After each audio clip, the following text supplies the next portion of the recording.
At the center of the world lay the White Wasteland, a land whispered to be home to dreadful creatures. There was talk of a white serpent said to devour glaciers, a gray bear that could shake the earth itself, and a vile rat that poisoned the seas. Yet, despite these terrors, an emperor who had once returned alive from that frozen land had claimed that the most dangerous thing there was not the monsters themselves, but the wasteland itself. Shifting to another scene, barbarians could be seen locked in battle with a monster. Watching them, the protagonist remarked with clear disdain that only barbarians would wear their ignorance so proudly. Standing nearby, a girl looked at him with curiosity and asked what ignorant meant, wondering aloud if it was something one could eat. At her question, the protagonist let out a weary sigh and dismissed it with a short response, telling her to forget it. Soon after, he turned serious and scolded them about food, reminding them that he had specifically warned not to eat something dangerous because it was poisonous. Yet he discovered that the girl had already eaten all of it in less than a week. Startled, she stammered before claiming it had been a noble challenge. The protagonist shook his head, frustrated, asking how she could say such a thing as if it were something to be proud of. Suddenly, a barbarian cried out in panic, calling Greta's name. Greta had collapsed to the ground, unresponsive. Another rushed to her side, desperately trying to shake her awake, shouting for her to get up. The protagonist, watching the scene unfold, thought to himself that this was not the kind of outcome he wanted. The story then shifted, describing the path to a world of fantasy. A young man was shown standing upon a mountain peak, reflecting on his journey. In a world filled with wonder and magic, he had quit his job and set out in search of something greater. He had climbed the tallest mountain on Earth, reached the very center of the planet, and even made it to the southernmost point of the globe. Yet nothing extraordinary had ever happened. It was the furthest thing from the fantasy he had been hoping for. Every night, he prayed that when he woke, he would find himself in the middle of a dream. Eventually, that prayer was answered. Later, could be seen traveling with their belongings through the frozen land. One of them cursed loudly, complaining about the unbearable cold. Their leader sternly told them to wrap up tighter unless they wished to freeze to death. Another member quickly assured him that he was already doing so. As the group pressed on through the frozen wasteland, one of the team members voiced his doubts to the captain. He admitted that no matter how great the reward was, the journey itself was pure foolishness. Crossing the White Wasteland, he said, was insanity. The captain firmly reminded him that everyone had agreed to this mission. The man muttered in return that they hadn't known it would turn out to be like this. Elsewhere, a gentleman, shivering in the cold, turned to address the princess he was accompanying. He cursed softly about the freezing temperature before clearing his throat and asking if she was all right. The princess assured him she was fine. She was introduced as Mylina of the Akasha family. Even as she said she was fine, her attention was caught by the voices of their freezing guides outside. Looking through, she saw her employees struggling and complaining loudly in the cold. She noted how rude their words sounded, but then reminded her attendant not to be too harsh, since these guides were the only ones willing to lead them across the wasteland. Still, she wondered if they should bring them inside, as they looked nearly frozen solid. Her attendant quickly refused, saying she knew what dwelled within the White Wasteland. Mylina repeated the thought to herself. Monsters. Then she recounted an old story. Long ago, there was an emperor who had sought to claim the entire world, setting his sights on conquering the White Wasteland. He led countless soldiers into that land, even entering it himself. Years passed, and after his empire had collapsed and faded from memory, the emperor returned alone. He was broken, decades older, and spoke as if he had lost his sanity. He claimed there were monsters in the wasteland, but the greatest danger was not them. It was the barbarians who lived there. Her attendant dismissed the tale as just a legend. Mylina disagreed, pointing out that the emperor's words had weight, since many of the monsters he described were later confirmed to be real. Still, her attendant reminded her that no one had ever actually seen a barbarian. She admitted that was true.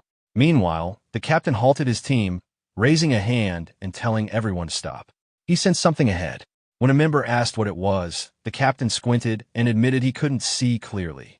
Another step forward with both good and bad news. The good news was that whatever it was appeared to be small. The bad news was that it was moving toward them. A silhouette emerged, a man walking calmly through the snow. One of the team members muttered in shock, wondering if he could be a barbarian.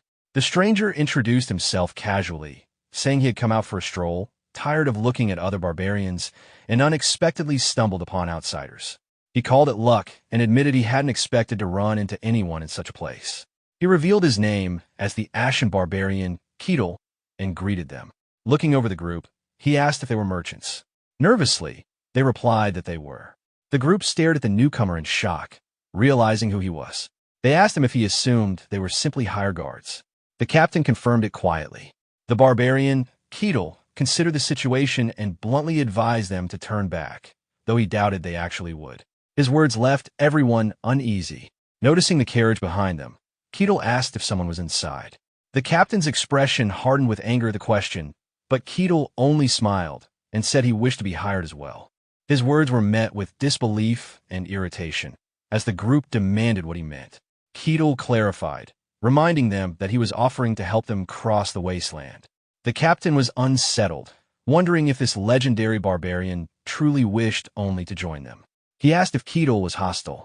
Keetle replied with confidence, saying that if he were, they would all already be dead.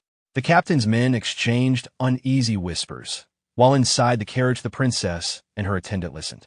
The attendant, shaken, asked if she had heard his words, and she quietly admitted she had. The captain approached the carriage window to ask for her decision. He explained that the barbarian wished to be hired as a mercenary and asked what she wanted to do. The princess considered the situation carefully. She pointed out that fighting him would likely not end in their favor, and for that reason, she would not recommend it. She then ordered the captain to accept his request. The captain returned to Keetle and gave him the answer. Keetle smiled, pleased with the outcome, calling it great news. Then, stepping closer to the captain, he insisted that he needed to meet with the true leader directly. The captain warned him not to try anything, but Keetle calmly told him that if he did, he would regret it. Some of the men grew uneasy, questioning if it was really all right to let him meet her. The captain reminded them that the employer had already given her consent. One protested again, saying that even as mercenaries they should stop him, but Keetle dismissed the idea, telling them not to be ridiculous. Inside the carriage, the princess's attendant grew alarmed, questioning her decision. She told him to remain calm. Then a voice was heard asking permission to come inside. The attendant froze, startled, but the princess answered, granting him permission to enter. The princess's attendant stood stiffly, his expression filled with hostility. Keetle, however, crossed his arms calmly and stood before the princess, telling her to remain at ease, assuring her that he had no intention of harming her. The attendant, unconvinced, thought bitterly to himself that the barbarian was surely lying. The princess, however, could only stare at him in awe, realizing that a barbarian from legend was standing directly before her. She gathered herself and, with hesitation, introduced herself politely. Keetle returned the courtesy, replying that the pleasure was his. His gaze wandered around the carriage interior, noting how surprisingly warm it was for a space surrounded by snowy plains. Maintaining such warmth in these conditions must have been difficult, he observed aloud. The princess explained quickly that the warmth was sustained by magic. Keetle asked with curiosity if it truly was magic, and then shifted the conversation to the greater matter. He told her plainly that this land was dangerous, and the chances of surviving with just her mercenaries were slim. For that reason, he offered his protection. Both the princess and her attendant were shaken when he added that his help came with one condition. When asked what he desired, Keetle told her it was not riches or power, but knowledge of the world outside the snowfields. That was the information he wanted. The princess repeated his request in thought, and Keetle, smiling, assured her that it was not a bad deal for her. She wondered silently if she even had a choice in the matter, but eventually gave her answer, agreeing to his condition. Satisfied, Keetle asked her name. She introduced herself as Milena of House Akasha. He responded in kind, introducing himself as Keetle, and with a warm smile, said he looked forward to working with her. Keetle then began to share his story.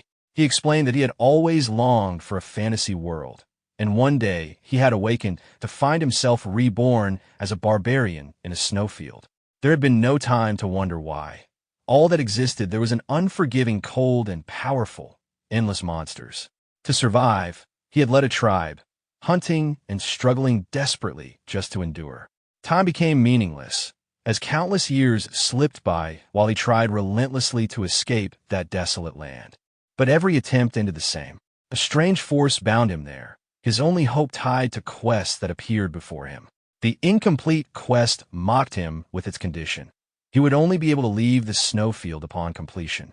Yet, no matter what he achieved, he was unable to break free. Just when despair nearly consumed him, outsiders began to appear. Though he couldn't understand why anyone would willingly step into such a godforsaken place, their presence gave him a revelation. Beyond this frozen prison lay the world he had dreamed of, a true world of fantasy and magic. From that moment, his struggle became more than survival. He began to act with purpose. He recalled one of his trials, Quest 295, which tasked him with hunting a lizard within a given time. He crushed monsters, overcame challenges, and completed quest after quest, his determination fixed on the single goal of leaving the snowfield. Each success brought a new task, Quest 295 complete, followed by another and another. With single-minded resolve, he pressed forward, clinging to the hope of one day breaking free from that endless winter.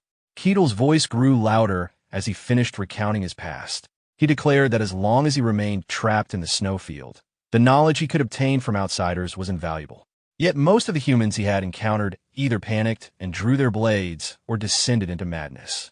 His tone softened, tinged with rare sorrow, as he admitted to himself that this time was different. For once, he had found someone he could reason with. Surrounded only by ignorant barbarians for countless years, the chance to converse with a civilized person felt almost like healing to his mind. Turning the conversation, Keitel noted that it seemed Melina's party was transporting weapons. Surprised, she asked how he had known. He explained simply that he could hear the sharp clang of steel from the wagons, an unmistakable sound. She acknowledged this with unease. Keitel then asked if a war was being waged in the outside world. Melina confirmed that the Empire and the Kingdom were currently at war. Keitel observed that the outside world was no more peaceful than his frozen prison. Melina agreed, her tone heavy, explaining that though the Empire possessed overwhelming numbers and resources, the Kingdom was not easily defeated. The reason, she continued, was the presence of the Sword Master and the hero who defended the border. This caught Keitel's attention immediately. Shocked, he asked what kind of powers a hero or Sword Master wielded. Melina looked at him in surprise and asked if he was unfamiliar with the concept of mysteries. Keitel admitted that he had never set foot outside the snowfield. Melina began to explain. Mysteries, she said, were a rare power in the world, sensed and wielded by only a small number of people. Those who could perceive it were ranked by strength.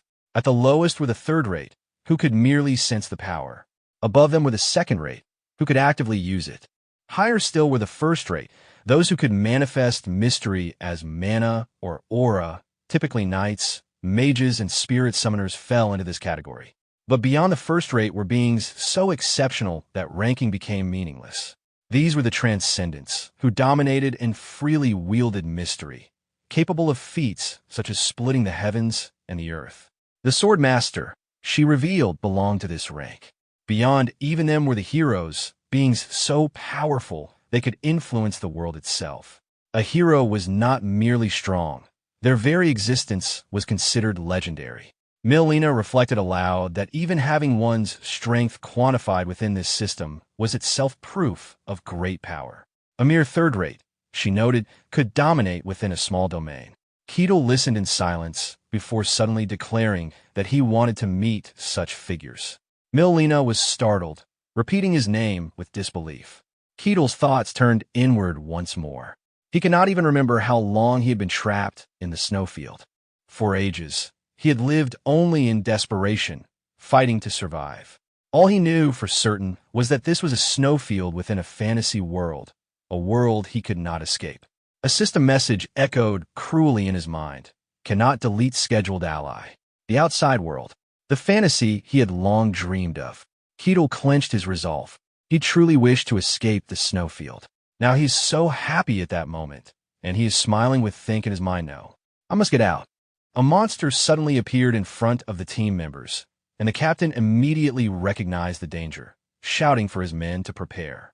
On the other side, Milena froze in shock before quickly identifying it as a black slime. Keetle, hearing the name for the first time, thought to himself with mild curiosity, so that's what it was called. Milena, noticing his reaction, explained that the creature was well documented in records. She told him that many powerful warriors had once tried to conquer the white snowfield, and while few survived, those who returned alive had written books about the monsters they encountered. Among them, the black slime was the most frequently mentioned. Turning to Keetle, Milena asked if he also knew about it. Keetle simply replied with a smile that he did, adding that they were chewy, edible, and made for a decent snack. Milena was stunned at the thought of eating such a creature, and when she questioned him in disbelief, Keetle teased her, suggesting that if she wanted to try one, she should catch it herself. Flustered, Milena quickly refused. Suddenly, she cried out in alarm as the fight escalated, and the others echoed her, calling for Keetle. But he remained calm, reminding her that he had already made a contract to protect their lives. He clarified that he wouldn't move unless there was true danger and explained that, for now, he wanted to observe how capable the outside world warriors really were. Meanwhile, the captain barked an order for shields to be raised. His men obeyed instantly, bracing themselves as they engaged the monster. The clash filled the snowy air with sounds of struggle, grunts, shouts of pain, and cries as they fought desperately against the black slime. In the midst of battle, one of the team members cried out in frustration, overwhelmed by the monster's movements. The captain quickly reminded everyone that black slimes only moved in straight lines and ordered them to scatter and coordinate their attacks. The soldiers responded at once and adjusted their formation, continuing the fight with renewed focus. The captain urged them on, telling them not to stop and explaining that ordinary attacks would do nothing. They needed to strike at the hidden core inside the creature. The team acknowledged the command with determination, focusing their efforts until finally, the monster collapsed. Shouts of victory erupted from the group as they cheered, relieved and smiling at their success. Milena's eyes sparkled with joy as she celebrated with them, overjoyed that they had actually won. But the moment of relief was short-lived. Another monster suddenly emerged before them, causing the group to panic and cry out in alarm. A soldier shouted for them to aim for the neck, and they quickly engaged the new threat. During the clash, one of the men muttered that the white snowfield wasn't nearly as terrifying as the rumors claimed. The captain, however, remained cautious, wondering if the rumors had perhaps been exaggerated.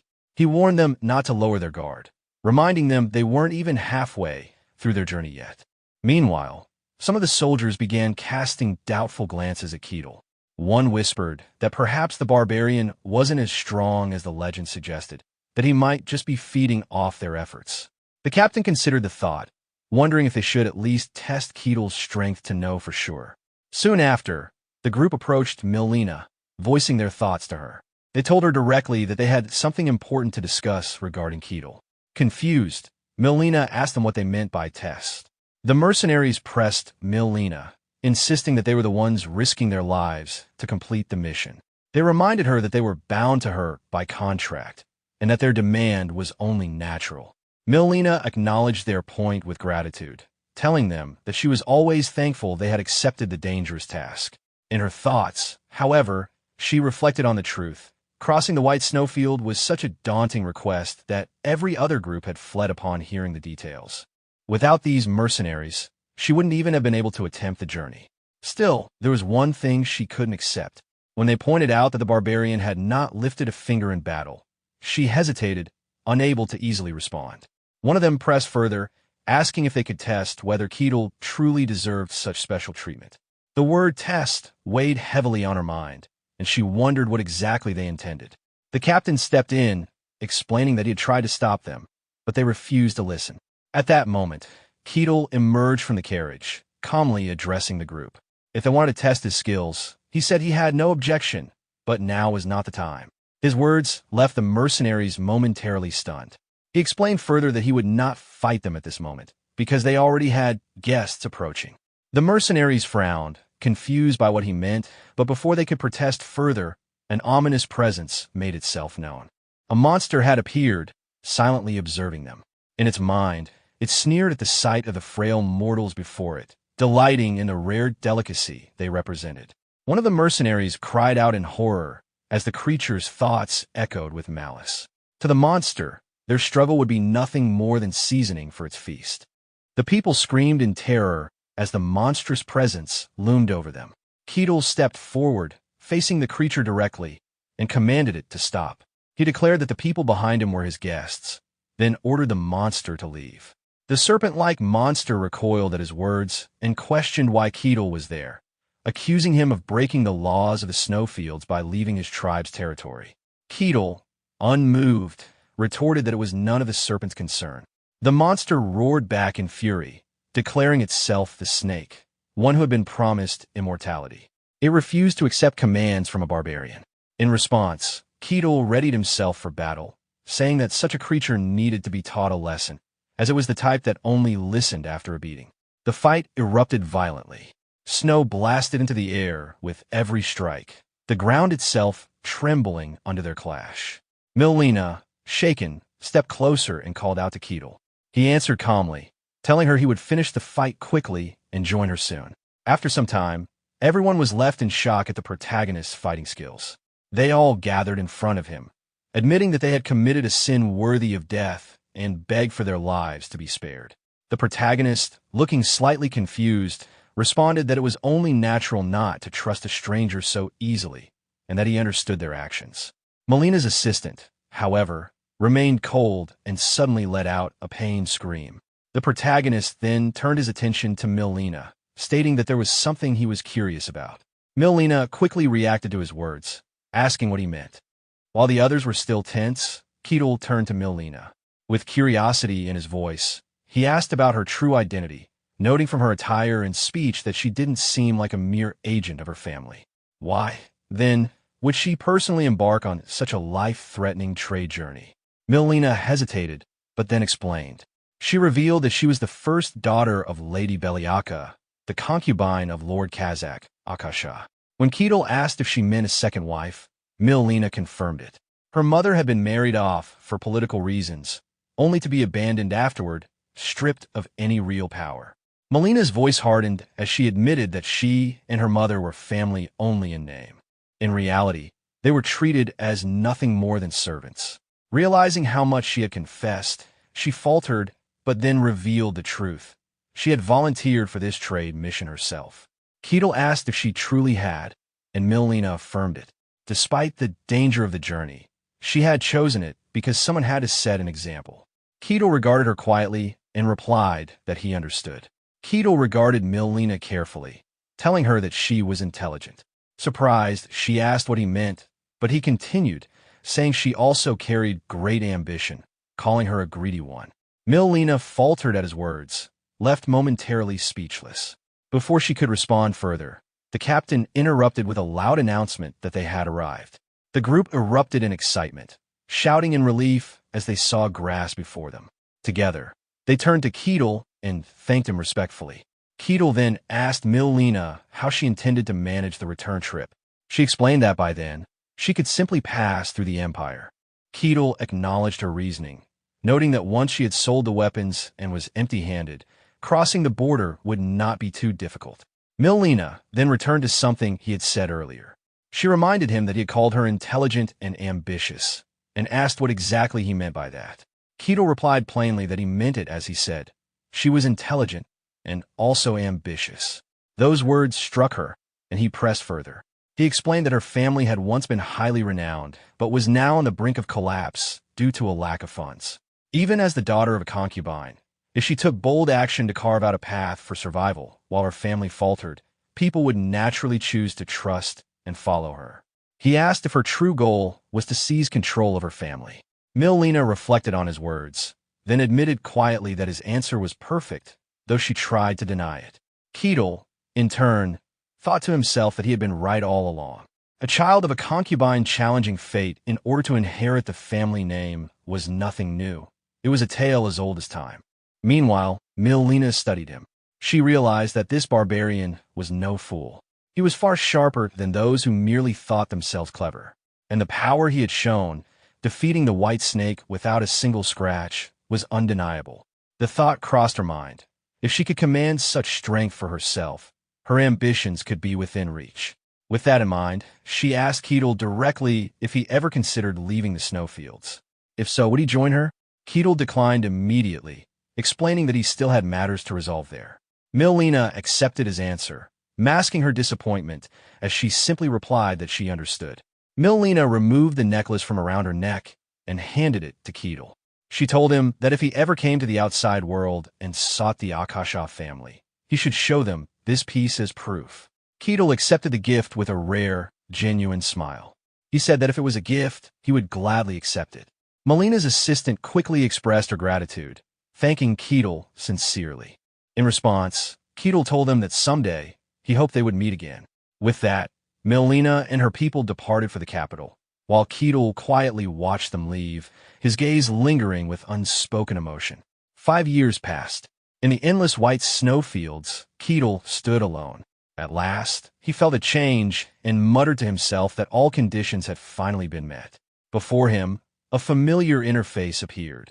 His 784th quest had been completed, the reward distributed, and the final condition fulfilled. The system announced that he was now permitted to leave the snowfields. With a deep breath, he stepped forward, realizing he was finally free. For the first time, he could take a step into the fantasy world he had long dreamed of. As he emerged beyond the snow, his senses were overwhelmed. The fragrance of grass, the smell of beasts, and the fresh scent of a river, scents he had never once encountered in the frozen plains, surrounded him. He smiled, savoring it. It was new. It was real. Turning back toward the snowfields, he shouted with raw relief, swearing never to return. This was a fantasy world, the very world he had dreamed of even in his sleep. A realm of illusions, mysteries, wonders, magic, and races like dragons and elves. Though his beginning in this world had gone terribly wrong, he had endured, and now he had survived. He reflected on it soberly.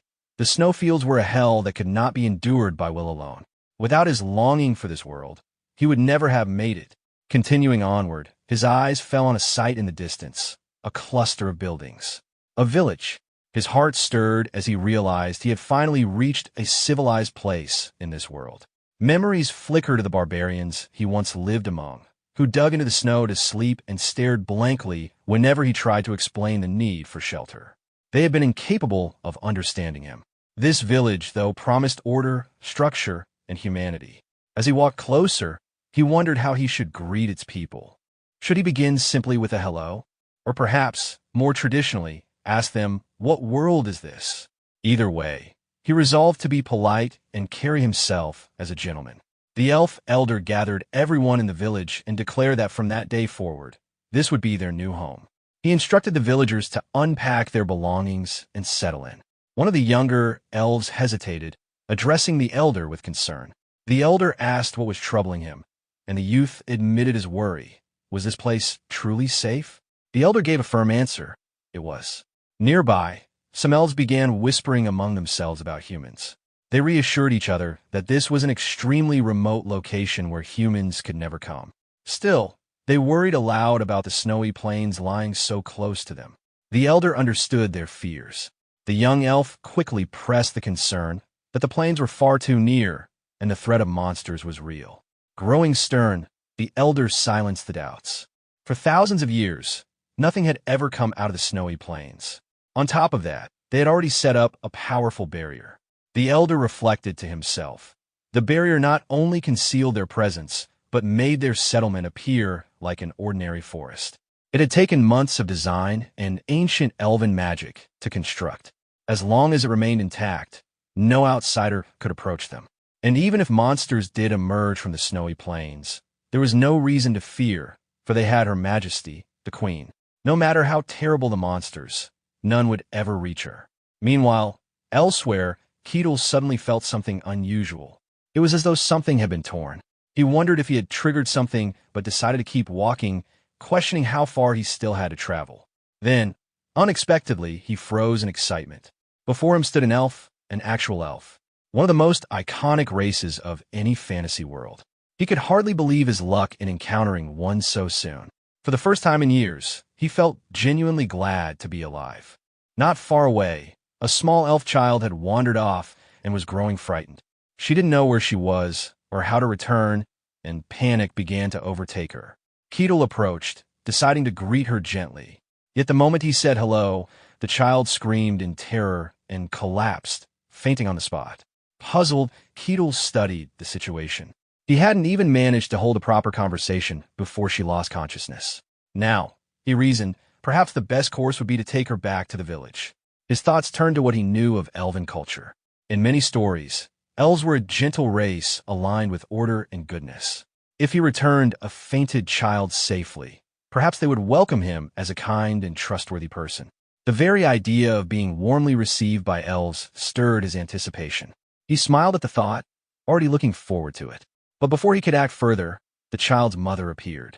Her voice rang out in horror at the sight before her daughter lying unconscious in front of a human.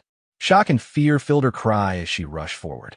The elves all shouted at Keatle in unison, demanding to know what he was and how he had managed to break through their protective barrier. The child's mother, shocked by the scene before her, realized this was nothing like what she had expected. Panic overwhelmed her as she screamed for her child. At that moment, the elder elf arrived. His thoughts raced in disbelief. This was supposed to be a remote, untouched land where no human should have been able to appear. Out loud, he questioned how a human could possibly be here, especially when there was supposed to be a barrier in place. Another elf rushed in with urgent news. There was a crack in the barrier. The elder immediately demanded to know where their queen was. The others explained that Her Majesty was currently away, only on a brief patrol of the area. Trying to calm the situation, Keatle stepped forward, insisting he was not their enemy. But the elves shouted back at him, warning that if he did not release the child, they would hunt him down and kill him. The elder, still unsettled, thought to himself that his location had been exposed. The barrier was created using ancient elven magic, something no trick or simple force should have been able to break. For it to be damaged meant only one thing. Humans must have come fully prepared. The elder wondered how long they had been tracking him. Meanwhile, Keatle considered the situation himself. He wondered if he really looked like a kidnapper.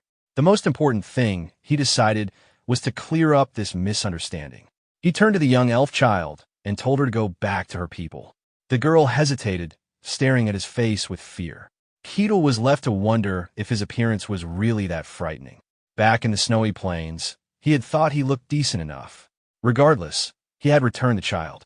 He tried once more to explain to the elves, insisting that he was not their enemy. But the elder ignored his words. Raising his voice, he declared that the hostage had been released and gave the order to attack. The elves obeyed, unleashing their magic and weapons with a cry to fire. Keatle, now under assault, could only question to himself in frustration whether they truly could not hear him. The protagonist reflected on what he had seen of the elves and their behavior. Contrary to the legends that described them as gentle people who loved nature and pursued peace, the reality was different. These elves were violent, wild, and far more savage than he had imagined. Then again, they were a race living deep in the wilderness, and nature itself was not peaceful, but a place where only the strong survived. In that sense, their ferocity was only natural. With this realization, he quietly muttered to himself in thought. Just then, a group of elves launched another attack against him, convinced that some powerful artifact was protecting him and that it must have a limit if they kept pressing forward. The protagonist tried to steady himself, attempting to suppress his strength, but the energy flared regardless. The elves panicked and rushed to deploy a barrier. The elder elf froze in shock, unable to comprehend what he was witnessing. In that moment, the protagonist spoke to them, declaring once again that he was not their enemy. Internally, he realized he might have failed to properly control his strength, but tried to correct himself and began addressing the elves again. Before he could continue, however, another attack suddenly came his way. The elves immediately shouted in alarm, announcing the arrival of their queen, Marzelia Hajian Karuja, the hero of Apai and ruler of the Leaf clan. The queen demanded to know what was happening, and the elder hastily explained that a human had attacked them. She acknowledged the report coldly, concluding that this place was not as safe as they had hoped. The protagonist tried to intervene, asking them to listen to what he had to say. The elder, however, was in disbelief, shocked that he could remain unharmed even after taking a direct strike from their queen. Marzelia herself regarded him with disdain, interpreting his strength as yet another sign that a human powerhouse had come to target them. Inwardly, She thought to herself how disgusting humans were. She then introduced herself formally as the Queen of the Leaf Clan, her voice ringing with authority. Turning her gaze on the protagonist, she declared that he was human and that he would pay the price for his greed. The protagonist, meanwhile, could not understand why she seemed unable or unwilling to listen to him. They were clearly speaking the same language, yet she refused to acknowledge his words. Perhaps relations between humans and elves were so strained that nothing he said mattered. Either way, he recalled a lesson he had learned long ago in the tundra. Sometimes, people only listened after you landed a hit. After the Queen Elf launched her attack on Keetle, he immediately countered. With a grin, he let out a playful whoops, as if he hadn't meant to go so far. The force of his strike sent the Queen stumbling back until she sat on the ground. Keetle frowned to himself, wondering if he should have held back even more. The Queen, however, was shaken. From that single clash, she could already tell, his strength far surpassed that of an ordinary fighter, reaching a level even greater than a transcendent. She couldn't understand why someone that powerful would be here. Realizing the danger, she ordered her people to retreat. Her voice was firm as she commanded them to get away immediately. Though the elves hesitated in shock, they obeyed when she repeated her order more urgently. Once the others had withdrawn, the Queen turned back to Keetle. She admitted his strength, but declared that no matter how powerful he was, he would never achieve his purpose here. Keetle, still smiling lightly, tried to explain that he had only wanted to talk, but even he could feel that things had gone completely sideways. The Queen ignored his words and began summoning. She invoked ancient incantations, calling upon a primeval force of purity and flame. A massive creature appeared, a bull with blazing horns of fire. Keetle's eyes lit up in awe. Unlike the grotesque and twisted creatures of the tundra, this being looked exactly like the kind of majestic spirit one would expect in a fantasy world. To him, it was beautiful. The Queen gave the order for the spirit, Pigo, the highest grade fire spirit, to annihilate her opponent. The spirit, however, scoffed at the idea, grumbling that contracts were troublesome. The Queen silenced him sharply. Inwardly, she knew the truth. Pigo was a being of pure flame, ancient and proud. Her own power alone was not enough to summon him, and she had only managed to form this contract with the assistance of another tribe. Never had she imagined she would call upon him under such dire circumstances. Reasserting her authority, she commanded him to fulfill their contract. Pigo glanced at Keetle, unimpressed at first, until his eyes narrowed. Something about Keetle unsettled him. This was no ordinary human. In fact, he wasn't even sure Keetle was human at all. Suddenly, a beast appeared before them. Keetle's eyes lit up with something like joy, as though he had just witnessed a blessing. To him, the sight was unbelievable, a summoned beast, something that felt like true fantasy. The beast, however, saw Keetle and his group as intruders. It declared humans unworthy of coveting the races of nature and swore to reduce them to ash, leaving nothing behind. With that, it charged directly at Keetle.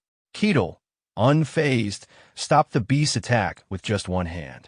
He remarked that its beastly form actually reassured him, since it made it easier for him to crush it without hesitation.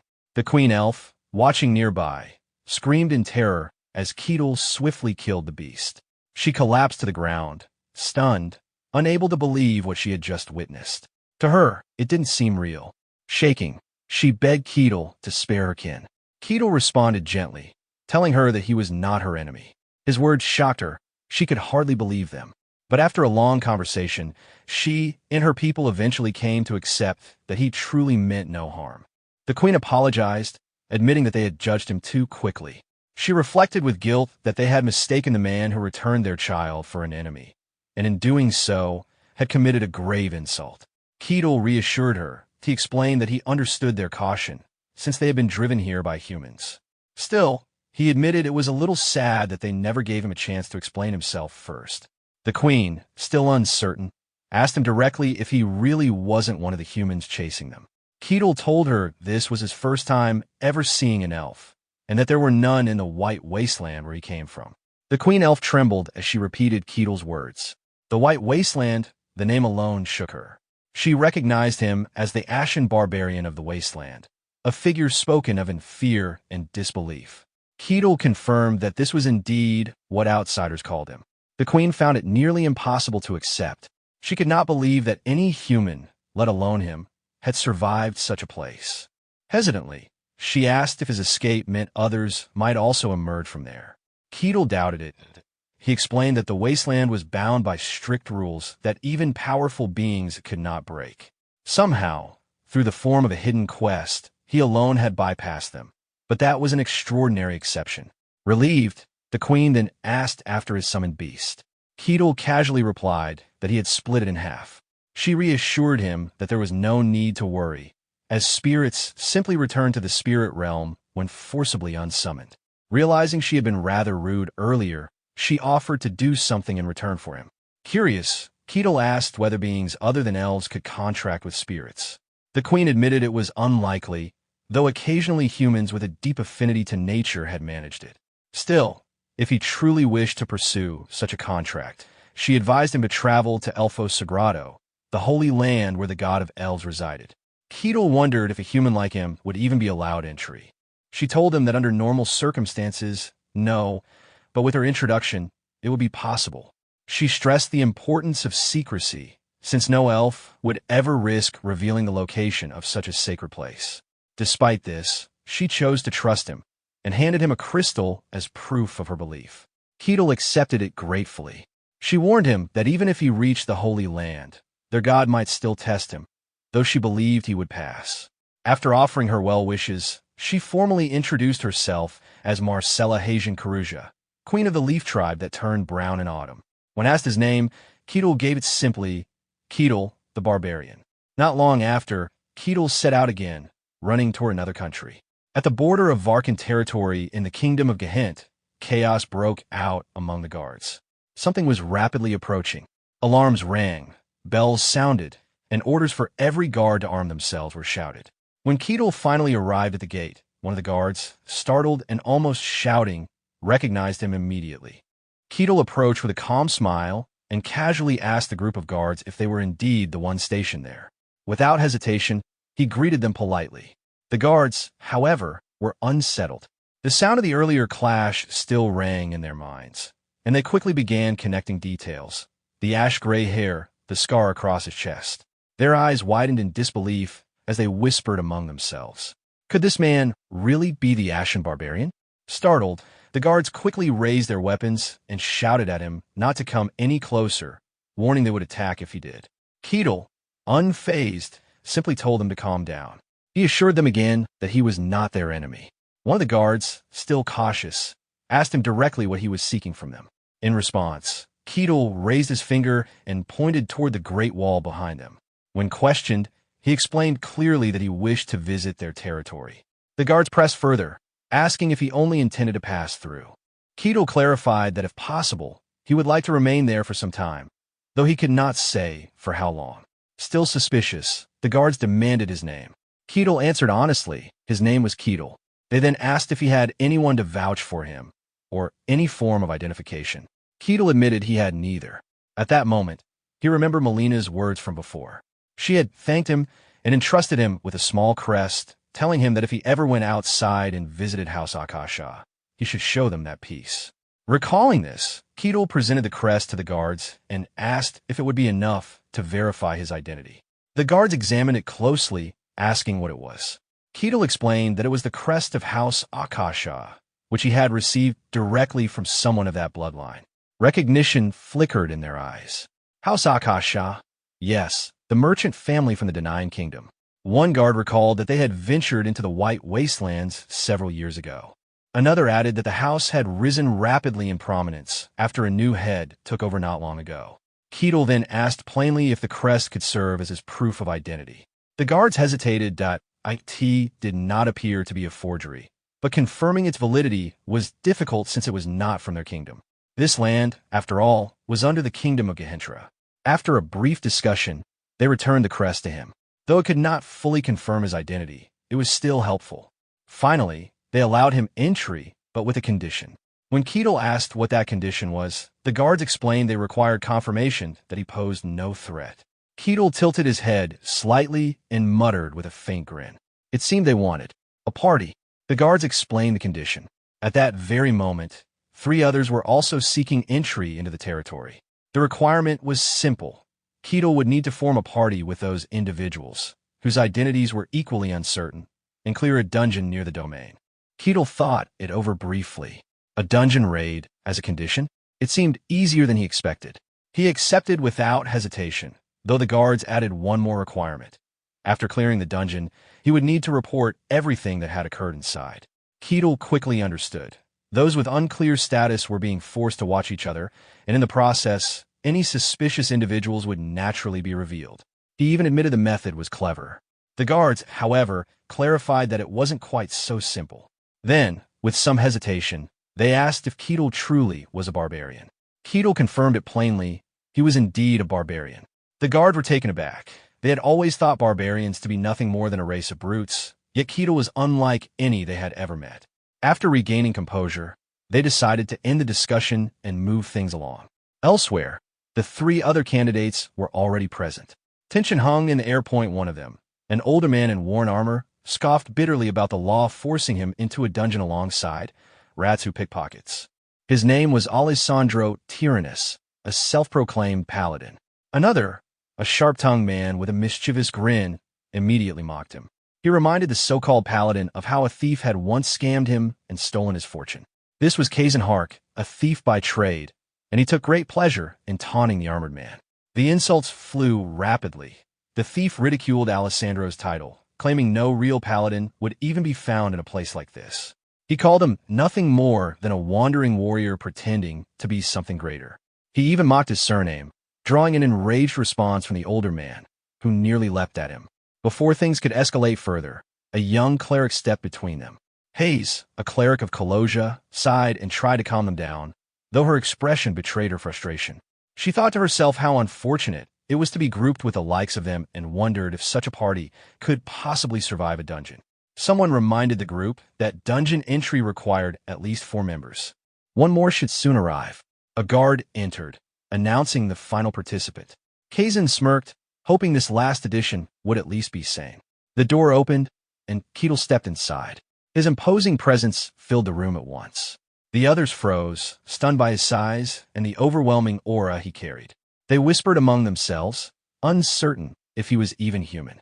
Keto greeted them with calm politeness and asked if they were to be his party members. Introducing himself as a barbarian named Keto, he invited the others to do the same. Kazan was the first to respond, nervously admitting he was a thief. Alessandro followed with a proud declaration of his name and role as a paladin. This immediately prompted a question about his abilities, whether he could use holy power. The man hesitated, then admitted that, while normally paladins could, he was a special case and had no access to it. Keto was momentarily taken aback when Alessandro admitted he couldn't use holy power despite calling himself a paladin. Before he could say more, the young cleric stepped forward and introduced herself. She revealed that she served Kolosia, the god of lies and deceit. Because of this, her faith and role as a cleric were often doubted. Keto acknowledged her words simply and noted how unusual her situation was. The guards soon interrupted, announcing that everything was prepared. The group followed them until they reached their destination. In front of them stood the entrance to a dungeon. The guards explained that it was a 3-floor dungeon filled with undead, and the task was simple: clear it and return with proof. Kazan, the thief, immediately took the lead in organizing the party. He asked Keto for his thoughts, but quickly realized he didn't need to address him so formally. Keto dismissed the sir, reminding him they were a team. Laughing awkwardly, Kazan laid out the plan. Keto and Alessandro would take the front lines, he would handle traps, and Hayes would provide support from the rear. Keto agreed, and the group stepped inside. The dungeon interior was shrouded in darkness. Hayes muttered a quiet prayer, unnerved by how strangely quiet and normal everything felt. The lack of visible traps or tricks made her uneasy. Then Kazan stopped, his eyes narrowing. He spotted fragments scattered across the ground, broken bones. He warned the others that these were skeletons lying dormant, waiting to rise if they drew near. Keto peered ahead, but admitted he saw nothing unusual. Kazan, however, knew better. His thoughts turned grim. From the start, the guard captain must have known this wasn't simply a test of identity. This dungeon was a convenient way to dispose of troublesome outsiders. He quickly explained the danger. Skeletons were not weak creatures. They fought relentlessly, continuing to move even when maimed, their bones giving them high defense. Their only true weakness was the neck, but even then, it often required multiple precise strikes. Kazan gave out orders with urgency. Hayes was told to prepare her powers, Alessandro to ready his shield, and Keatle to stand by. He promised to look for openings during the fight, while warning them again to aim for the neck. Keatle nodded calmly. "Got it," he said, stepping forward without hesitation. The skeletons stirred. One rose from the scattered remains, rattling as it came to life. Hayes clasped her hands nervously, whispering another prayer, while the others readied themselves for a drawn-out battle. But Keatle didn't wait. He moved in swiftly, meeting the skeleton head-on. With a single powerful strike, he shattered it instantly, crushing bone into fragments. The creature collapsed, lifeless. The group froze in stunned silence. Keatle glanced down at the remains, smiling faintly. "Just like you said, Kazan," he remarked. "Take the head, and it really does stop moving." Kazan Hark laughed to himself, realizing Keatle had misunderstood earlier. He thought, "That's not what I meant."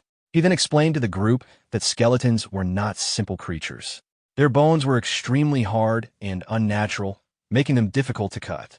Even a skilled swordsman would struggle to slice through in a single strike without using aura. On top of that, the skeleton they faced had been strengthened by the dungeon's mana. The proper way to defeat one was to repeatedly strike its neck, wearing down the vertebrae like chopping at the trunk of a tree.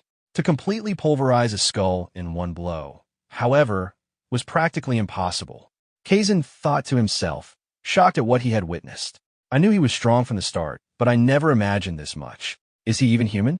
Meanwhile, Keatle calmly told the group it was time to continue. The others scrambled nervously to follow, answering hastily. Keatle reminded them there was no need to rush, which only made them stumble over their words even more.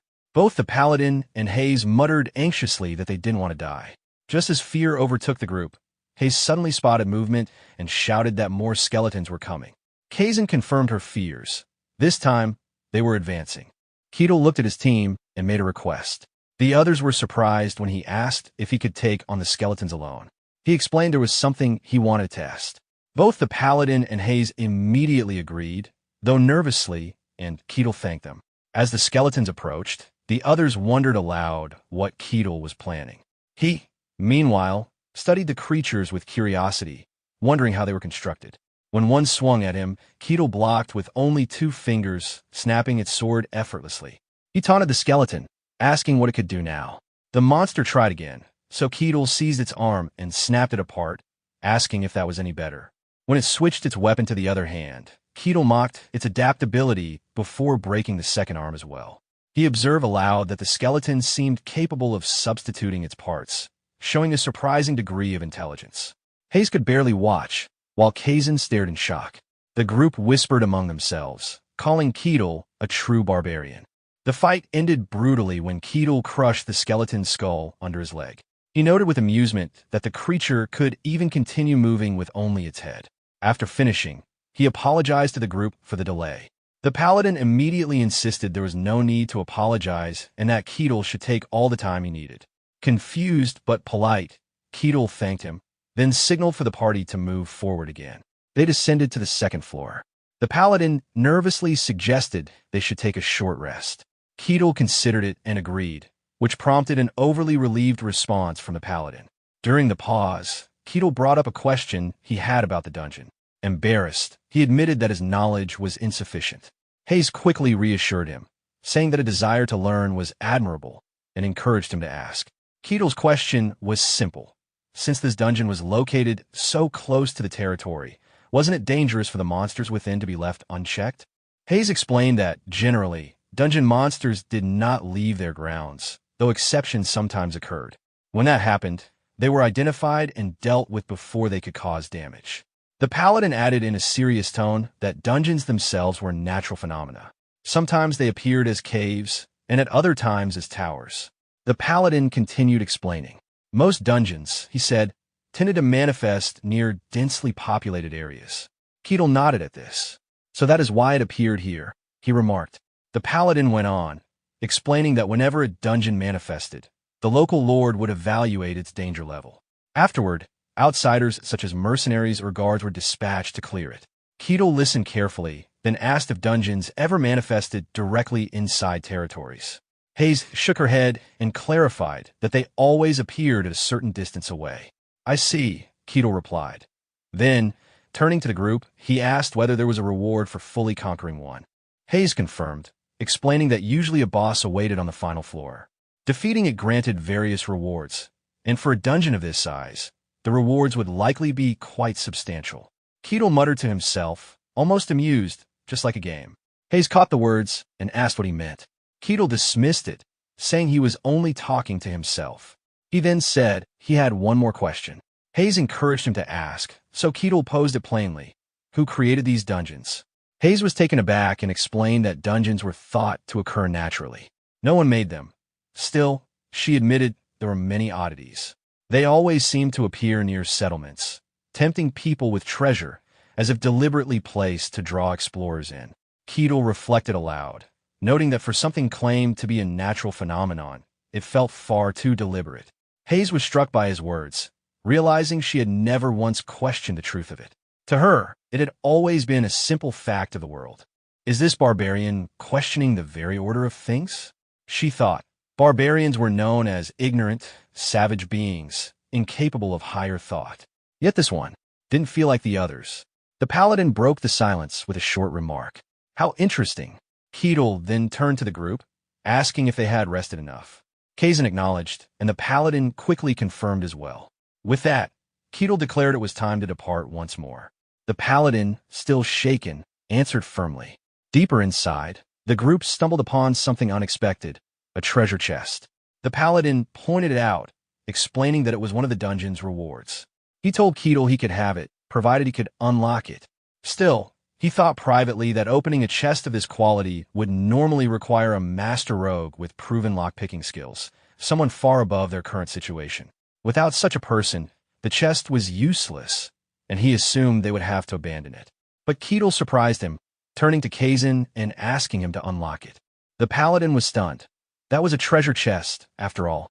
Keto calmly reminded him that Kazan was a rogue, and wasn't it the rogue's responsibility to handle such things? The paladin frowned. Keto wasn't wrong, but there was a serious problem. If Kazan had those kind of skills, he wouldn't be here struggling with them in the first place. Still, the look of expectation on Keto's face made it impossible to refuse. If he admitted the truth, Keto's expression would turn instantly to disappointment. He imagined the words in his head. You call yourself a rogue, yet you can't even do that? You're useless. Forcing a laugh, Kazan said he would give it a try. From behind, Keto observed with interest.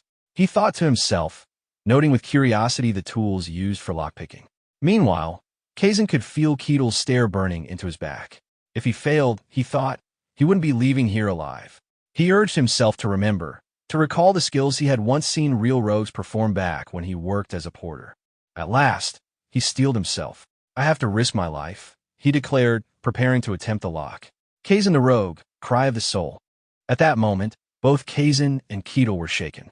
Kazan, his voice trembling and eyes wet, muttered that the chest had opened. On the other side, Hayes burst out in excitement, amazed at what he had just witnessed. He remarked that only highly skilled thieves were said to be capable of unlocking treasure chests, yet Kazan had done it right before their eyes. To him, it was nothing short of incredible. Keto, just as surprised, turned to Kazan and acknowledged his success, calling it impressive. But inside, Kazan couldn't understand how it had even worked. He had always believed it was impossible for him. Unlocking the chest by nothing more than instinct and observation seemed unreal. For someone who had lived his entire life priding himself on doing his best to survive, this was the first time he began questioning what his best really meant.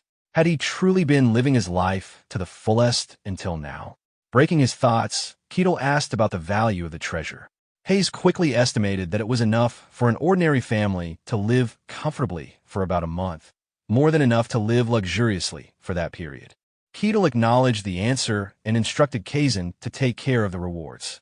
Kazan, still unsettled, responded firmly with respect. Noticing his unease, Keto looked at him again and asked if he needed help. When Kazan hesitated, Keto pressed further, wondering if he was hurt. Flustered, Kazan quickly denied it, insisting that nothing was wrong. Before the moment could drag further, Keatle suddenly alerted everyone. He had sensed enemies approaching for skeletons. Calmly, he declared that he would handle 3 of them and instructed Kazan to take on the last one. Hearing this, Kazan froze for a moment. This was no practice, no simple task. This was a real battle. He steadied himself as the weight of it sank in. The paladin responded firmly, signaling his understanding, while Kazan muttered how the very sight of skeletons forming, bones clattering together into shape, always sent a chill down his spine. One of the members shouted to alert everyone, and Hayes immediately began a prayer to prepare for combat. The battle began. Kazan made the first move, striking at one of the skeletons, while Keatle faced 3 on his own. As he fought, Keatle remarked that it was a rare sight and told the others not to interrupt. Confidently, he embraced the challenge, declaring that he would handle all 3 himself. Meanwhile, Kazan and the paladin worked together against a single skeleton. Hayes unleashed one of her powerful skills, summoning an ability called Shadow of Confusion. With that, the tide turned quickly. Keatle finished off the 3 skeletons he had engaged, laughing as he did. He noted that witnessing the core skills of a party in action firsthand was impressive and rare. With the obstacles cleared, he told the group to focus and enjoy the fight ahead. The others, however, were unsettled. They began to realize that Keatle seemed to be testing them rather than simply helping. This realization fired them up, and they attacked the remaining skeleton with renewed determination, warning each other not to show any weakness, because weakness meant death. The protagonist reflected silently, realizing that those who had come to the snowfield were indeed strong. Soon after, another skeleton appeared, this one stronger than before, from the 3rd floor of the dungeon. The number of enemies increased, but with Keatle leading at the front, the party managed to push forward without much trouble. Finally, they reached the deepest part of the dungeon. There, sitting on a chair, was a fearsome figure, the Skeleton Knight. Everyone froze in shock, muttering in disbelief, wondering why such a monster was there. Keatle calmly asked if the skeleton was different from the others they had faced. He was told that it was indeed much stronger. The group's thoughts turned grim. A skeleton capable of wielding both longsword and shield with such mastery was something only a knight-level fighter could hope to face. Against this foe, they had no chance. It was a monster far beyond what they could handle. Hayes asked what would happen if they failed to clear the dungeon and chose to retreat. The answer was that a report would need to be made to the local territory, and if the retreat was judged to be reasonable, it would likely be accepted without consequence. The party turned to Keatle for guidance, calling out his name hesitantly. In response, Keatle answered with his usual calm and composed demeanor, stating that retreat under such conditions was reasonable. The skeleton monster rose to its feet, maintaining its form instead of collapsing. Keatle noted its unusual stability with interest. The creature launched an attack with its sword, forcing Keatle to warn the others to stay back. Hayes cried out in panic, and both she and the paladin collapsed to the ground in fear and shock. Keatle reacted instantly, meeting the monster's assault head-on. The paladin, watching from the ground, realized the overwhelming power behind just a single exchange. The strength on display was far beyond what he could imagine. Before the monster could strike again, Keatle countered decisively and destroyed it with a single punch. The battle ended almost as quickly as it had begun, leaving the rest of the group shaken by what they had just witnessed. Keatle calmly asked if that was all, and Kazan nervously confirmed. He then pointed to a locked treasure chest and admitted he had no way of opening it. The lock was too advanced for his skills. Keatle acknowledged the difficulty, but without hesitation, broke the chest open with a single blow. Everyone froze in disbelief at what they had seen, while Keatle simply remarked that the rewards would be much easier to collect this way. He instructed Kazan to handle the distribution, which Kazan reluctantly accepted. Inwardly, Kazan wondered why Keatle had even bothered to ask him to unlock the chest when he could simply smash it open. Once the group exited the dungeon, Keatle questioned Kazan about the lack of a hidden chamber. Kazan explained that if a dungeon was perfectly cleared, it would disappear, and that this one had contained no secret rooms. When Keatle learned such places did exist on occasion, he smiled faintly, commenting that it sounded entertaining. Kazan was unsettled by how casually he said it. Outside, the guards were surprised to see them emerge so quickly. They asked about the dungeon's state, and Keatle replied that it had been very satisfying. Hayes confirmed there had been no major issues. When the guards inquired whether it would be acceptable for Keatle, a barbarian, to remain within the territory, Hayes responded that it should be fine. Hayes quietly observed how discussions grew vague whenever Keatle became the subject, noting that no one spoke directly about him. The guards, on the other hand, reflected that the entry procedure was not solely about dungeon clearance. It also served as a method to identify and weed out potential threats to the domain. Kazan Hark voiced his own judgment, remarking that Keatle did not seem the type to cause trouble. The paladin considered the matter more deeply, acknowledging Keatle's monstrous strength, but pointing out that he had never turned that strength against his companions. It confirmed what the paladin already suspected. Keatle was very different from any barbarian he had heard of before. When the guards questioned Keatle, he offered an evaluation of his party instead of boasting about himself. He credited Kazan for disarming traps and unlocking the treasure chest, Alexandro for holding the front line, and Hayes for the support her prayers had provided in battle. The guard found this surprising, since force parties formed for dungeon expeditions usually had nothing but complaints about one another. Hearing Keatle's perspective, the guard decided to grant him entry into the territory, though he warned that any trouble would result in exile. The group accepted the conditions. The guard then presented them with a reward for clearing the dungeon, something that was not always guaranteed, since guards often confiscated such spoils. Keatle accepted it and insisted the reward be divided fairly among all members. Though the others tried to decline, he reminded them they had all worked together as one party, and that fairness demanded everyone share in the reward. Reluctantly, they agreed. With that settled, Keatle suggested they celebrate and proposed finding a pub nearby. His companions hesitated awkwardly at first, but then responded with forced laughter, agreeing to the idea despite their unease. Meanwhile, one of the guards observed Keatle carefully. The man recognized that Keatle had displayed power great enough to bring down a skeleton knight in a single blow. His strength was easily on par with a knight, perhaps greater. Yet he carried himself unlike any barbarian the guard had encountered, leading him to consider the possibility that this was no ordinary warrior, but the barbarian of legend, an existence outside of normal understanding. The guard decided the matter was important enough to report and left instructions for his team to remain on watch while he went to meet with his lord. Inside the castle, a servant entered the chamber of Luke Barkin, the lord of Barkin domain in the Gehent kingdom, and announced his presence. Luke Barkin turned to hear the report. The servant announced the arrival of the first captain of the Barkin Guard, who had come to report directly to Lord Luke Barkin. His message was simple but weighty. A barbarian had appeared within the domain. The captain admitted that he had already granted this barbarian permission to remain, judging at the time that it would not be an issue. When pressed by Luke Barkin to explain why it was now a problem, the captain gave his reasoning. This barbarian was unusually strong enough to potentially disrupt the balance of the territory. When asked to clarify, the captain explained that the barbarian had defeated a skeleton knight with a single strike. Luke Barkin immediately grasped the significance. Skeleton knights were monsters that no one below the level of a trained knight could hope to face, and yet this one had been destroyed effortlessly. The Lord's thoughts dwelled on the contradiction. Barbarians were supposed to be crude, ignorant beings who resolved all matters through strength, and yet here was one who might surpass even first-rate warriors. Luke Barkin asked directly whether this man was at the level of a first-rate fighter, and the captain answered that the likelihood was high. When pressed further on the possibility of the barbarian being even stronger, the captain admitted that he could not rule it out. This left Luke Barkin uneasy. The presence of such a figure in his territory could only be a source of instability, especially given the barbarian belief that might alone justified authority. After a moment of consideration, Luke Barkin gave his order. The barbarian was to be summoned at once.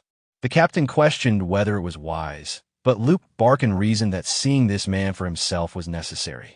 Though there might be danger, he was confident with his knight at his side. He asked the captain's thoughts, and the man dismissed the threat, insisting that however powerful the barbarian might be, he was still just a brute without intelligence. Against the skill he himself had gained under the tutelage of a great swordmaster, he believed the barbarian would be nothing. With that, Luke Barkin repeated his command to summon Keatle, resolving to speak with him directly. Meanwhile, Keatle was with his companions at a small cafe. The group shared a meal in a quiet setting, and Keatle expressed his appreciation for both the food and the atmosphere. He insisted on treating everyone, urging them to eat as much as they liked, which lightened the mood and drew laughter from his companions. As they ate, Keetle turned his attention to the paladin, asking about his divine power. The paladin admitted somewhat reluctantly that he was still in training and had not yet awakened his abilities. Keetle commented on the misfortune of that, leaving the young paladin slightly flustered. Keetle then asked Hayes about her faith. She explained that she followed Kaloja, though there was unlikely to be a temple nearby. Inwardly, Hayes reflected on the nature of her deity. Kaloja was the god of lies and deceit, a figure shunned by most and rejected by the mainstream faiths. It was not a name welcomed in most lands, and she carried that burden silently as she traveled with the group. After their meal, Hayes hesitated for a moment before addressing Keetle directly. With a faint sense of curiosity and unease, she asked him just how strong he truly was.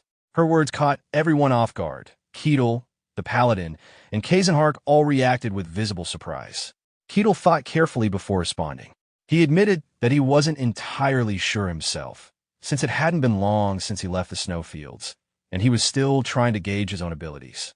He then reflected on the fact that skeleton knights were not monsters that just anyone could face. At minimum, one needed to be considered second-rate to stand a chance. Hayes remarked that a first-rate warrior might be capable of defeating such a creature, much like Keetle had. Taking her words into account, Keetle considered this as the measure of his strength. Their exchange was soon interrupted when the shopkeeper politely reminded them that the establishment was closing.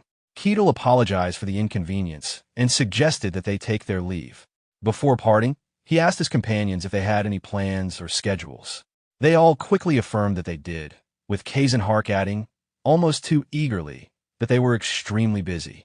Keetle accepted their words at face value and, with calm composure, noted that this would be where they parted ways for now, though he hoped to see them again. At least one of them, however, quietly wished never to cross paths with him again. Later that night, Keetle lay down to sleep. A small smile formed on his face as he stretched out on the bed, quietly appreciating its comfort.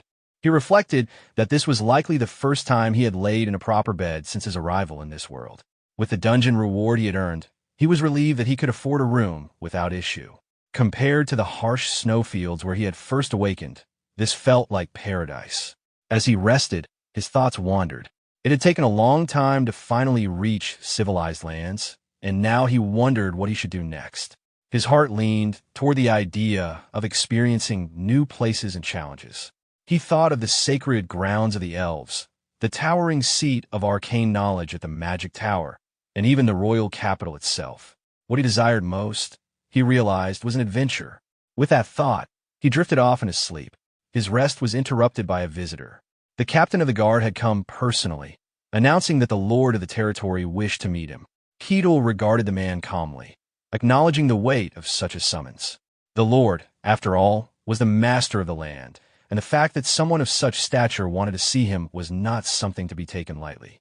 Without hesitation, Keetle agreed. He told the captain he would prepare himself and depart immediately. The guard, however, seemed unsettled by how easily Keetle accepted the summons, quietly wondering if they had truly found the right man. As Keetle walked through the territory on his way to the meeting, he reflected on his surroundings.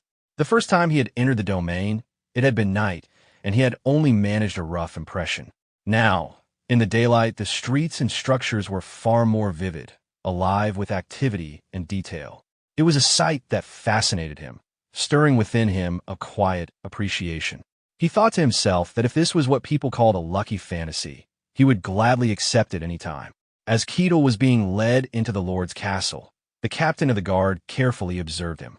He was cautious, making sure to manage the situation and reduce the risk of unnecessary attention. Soon after, he stood before his lord and announced Keetle's arrival. Luke Barkin, the lord of the territory, gave permission for Keetle to enter. When Keetle stepped forward, the lord greeted him formally, extending his hand to establish courtesy. He introduced himself as Luke Barkin, master of the territory within the Gehent Kingdom.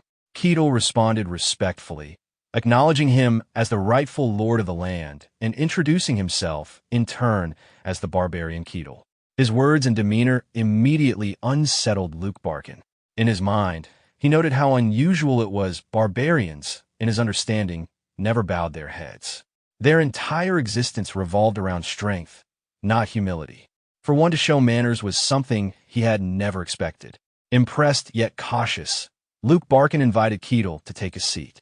Keatle complied, and, as he settled in, he silently took in his surroundings. The interior of the Lord's castle had a distinctly medieval feel, just as he had once imagined such places would look in the fantasies of his youth. His attention then shifted to the knight who stood guard nearby. Keatle regarded him with a childlike sense of admiration, recalling the games he once played as a boy. The sight of a real knight standing before him felt almost surreal. But while Keatle looked on with curiosity, the knight interpreted his gaze very differently. The knight believed Keatle was projecting unmistakable killing intent in the Lord's presence, an act that could only be seen as reckless and hostile. Convinced of danger, he quietly resolved that Keatle would not leave the castle alive. Luke Barkin interrupted the tense undercurrent by speaking directly to Keatle. He explained that the reason for summoning him was simple. There were matters he wished to confirm. Keatle accepted this without hesitation, asking what the Lord wanted to know. The first question posed was about his origins. Keatle responded calmly, though his answer carried weight. He said he came from the coldest of places, a world blanketed in snow and hardship. Both Luke Barkin and the guard captain reacted inwardly to this, realizing that his words aligned with the tales of the legendary barbarian said to emerge from the white snowfields. Now, that very figure stood before them in flesh and blood. Luke Barkin admitted that what Keatle spoke of was difficult to believe. Keatle, however, showed little concern. He stated plainly that the snowfields had been a miserable place, and whether the Lord chose to believe his story or not was irrelevant. The Lord then shifted his inquiry. What he truly wished to know was how strong Keatle was. In his mind, the issue was not Keatle's origin, but the level of danger his strength represented to the territory. Keatle's reply was straightforward. He explained that such a question could not be answered directly, as he had no clear sense of how strength was measured in this land. Without that context, he could not properly compare himself to others. Hearing this, Luke Barkin acknowledged his point with a quiet acceptance, though his concerns remained. At that moment, the night guard noticed Keatle's attitude. Then the king asked Keatle, "In that case, how about a spar with my knight?" He promised Keatle he would be rewarded well for it. Keatle was shaken by those words and muttered, "Spar, huh?" The king quickly added that it wasn't a fight to the death and that he trusted Keatle to keep it within reason. Keatle smiled and answered, "Sounds good to me." The king was surprised by his response. Keatle chuckled, "A spar with a knight." Keatle then thought about the night guard. A knight, not just any knight. A fantasy world knight who wielded mystical power and aura. A chance to see such a being's technique up close. This was going to be exciting. On the other side, the king thought to himself, a barbarian is a barbarian after all. No matter how polite they act, they can't hide their savage love of battle. The next day, Keatle and the knight headed to the battleground for the fight. As they faced each other, their eyes carried the weight of opponents. Then the king declared, "Then let's begin." Hopefully no blood is shed, that the trumpets were blown to start the battle. The knight spoke first, "Consider it an honor, barbarian, to witness my swordsmanship." Keatle replied, "I prefer that too."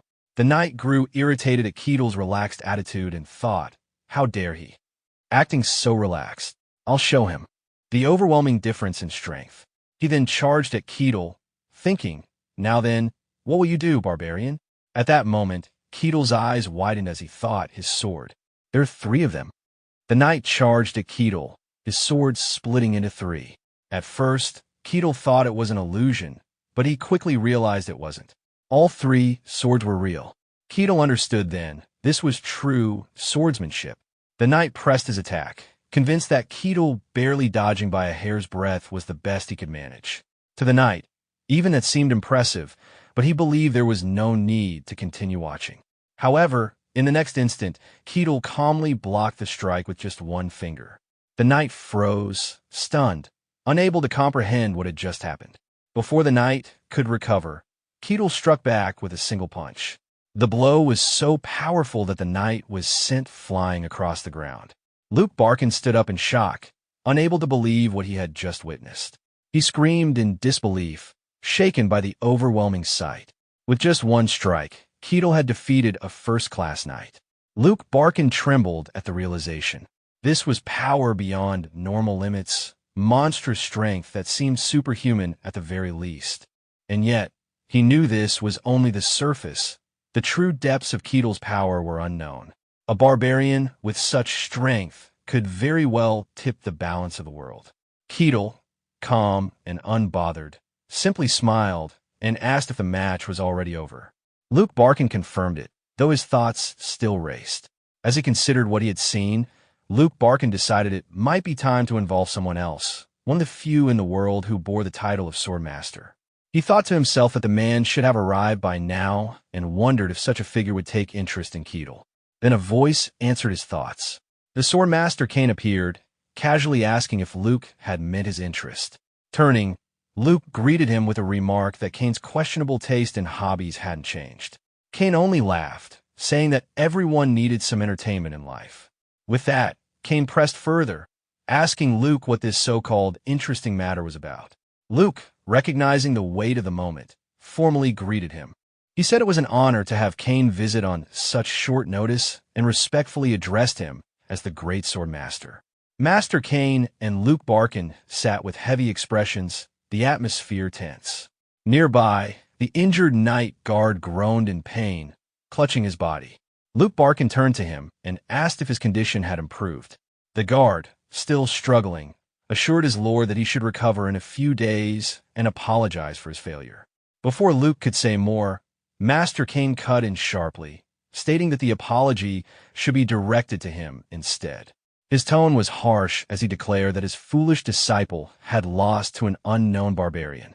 The night guard, shaken, tried to defend himself. He muttered that not a single wound had been inflicted on Ketel.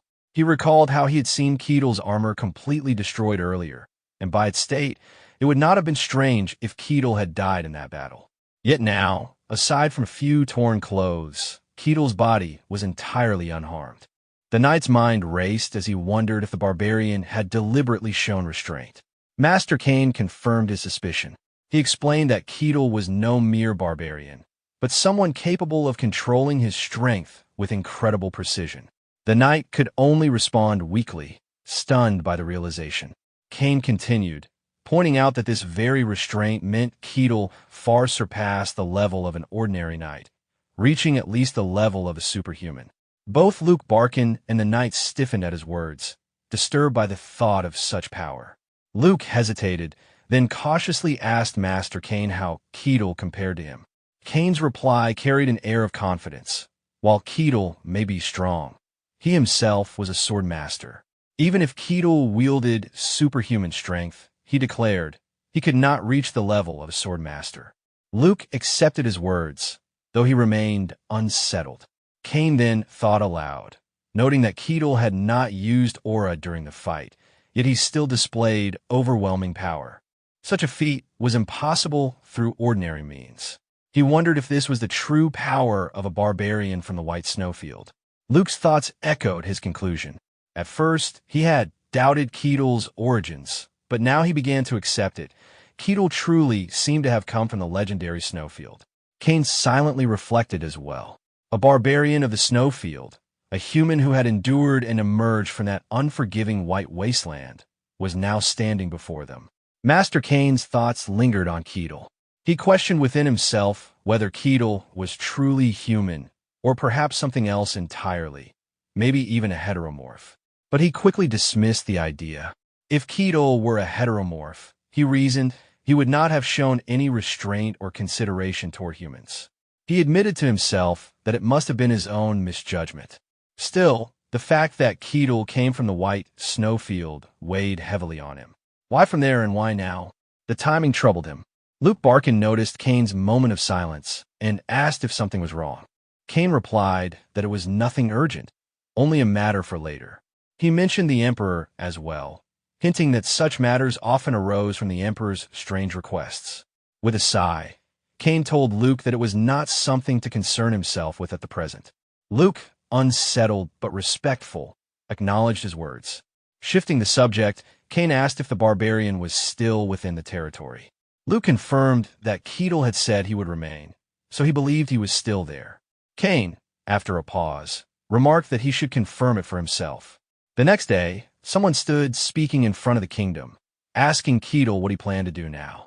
Ketel paused in thought, answering vaguely.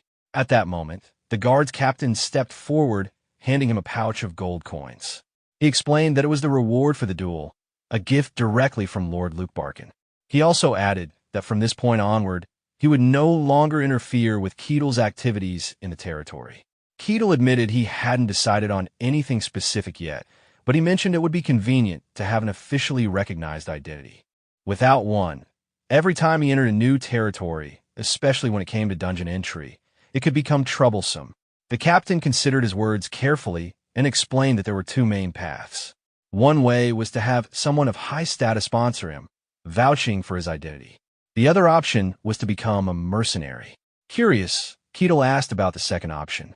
The captain told him that if he became a mercenary and built up achievements through the guild, his identity would eventually be acknowledged.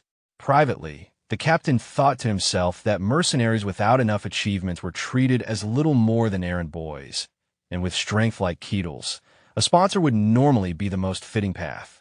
Keitel, however, grew intrigued by the idea of becoming a mercenary. To him, the very word carried the essence of fantasy itself, taking on requests, slaying monsters, and living out the romance of adventure. Smiling, he asked where he needed to go to become one. The captain, caught off guard by his enthusiasm, stammered slightly before telling him there was a guild hall. Without hesitation, Keitel asked him to guide the way. The guard's captain explained to Keitel that mercenaries were drifters who roamed the world taking on various requests. While some people saw them as symbols of romantic ideals, the reality was far less glamorous. Mercenaries were considered the lowest rung of society, people without any official status. Even those who possessed some strength often died in unexplored dungeons, and more often than not they became scapegoats for dirty work. Because of this, the bottom tier of mercenary society was crude, filthy, and noisy. Elsewhere, inside the mercenary guild hall, a commotion was taking place. A man dressed in blue struck his opponent, shouting in anger for daring to touch him.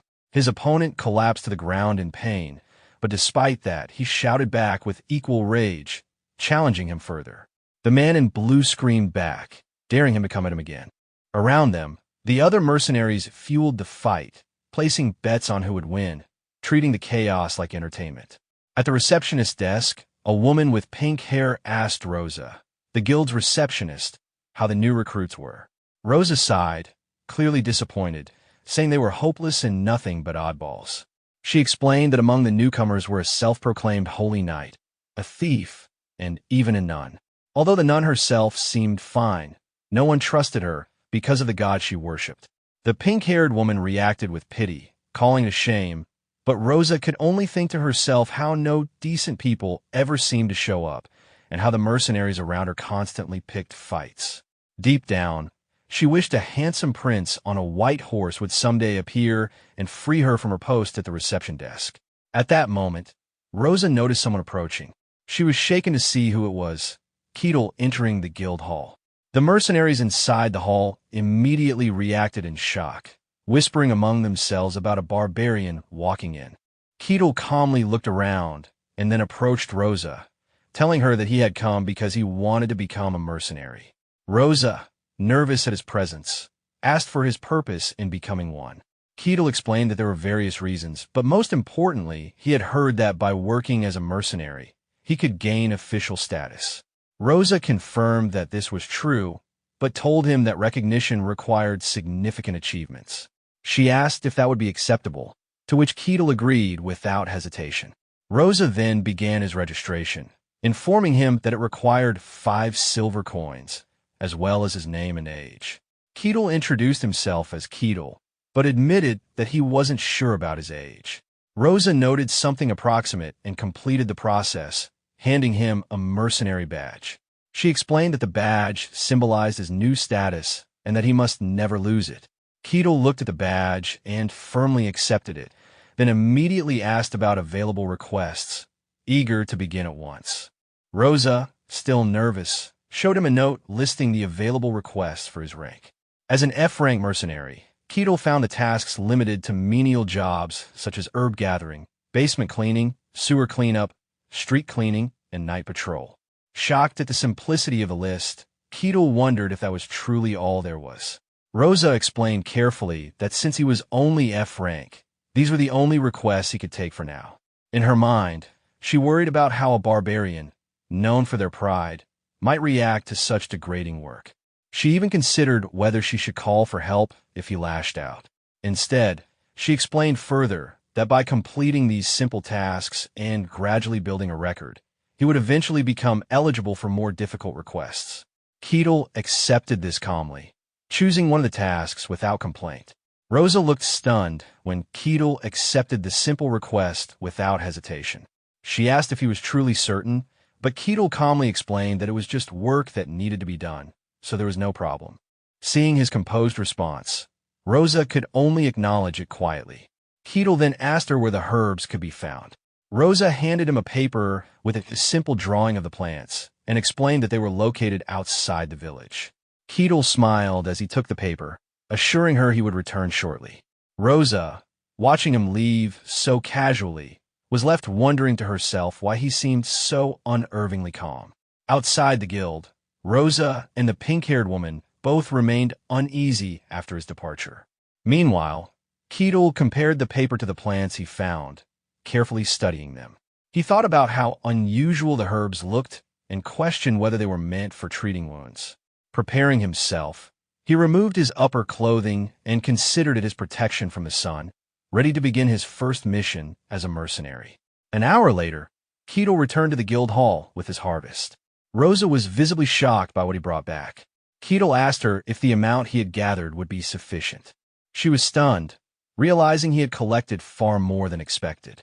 At first, she even wondered if he had ruined the herb field, but upon closer inspection, she noticed they were in perfect condition. Unlike most mercenaries, who usually ripped the herbs carelessly and broke the stems, Keatle had managed to gather them with precision. When Rosa commented on this, Keatle simply explained that despite his appearance, he had always been confident in his delicate touch. Rosa acknowledged this awkwardly, impressed in spite of herself, and handed him a silver coin as his payment. She thanked him for his hard work and explained that this was the standard reward for the request. As Keatle looked at the coin, he realized it was barely enough to buy the cheapest meal. Still, he reflected that it was the first money he had ever earned honestly through work, and the thought moved him. He told Rosa he was satisfied with it and immediately asked if he could take another request right away. Rosa was caught off guard. In her mind, she questioned how he could possibly be content with such a small reward. She thought to herself that this barbarian was unlike any mercenary she had seen before. But Keatle, smiling, explained that since the sun was still high, he wanted to work as much as he could.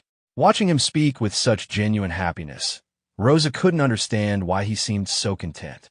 Her eyes welled up with tears, and though touched, she concluded that even this new mercenary was strange in his own way. Rosa handed Keatle the list of available requests and pointed out another one, suggesting he take it next.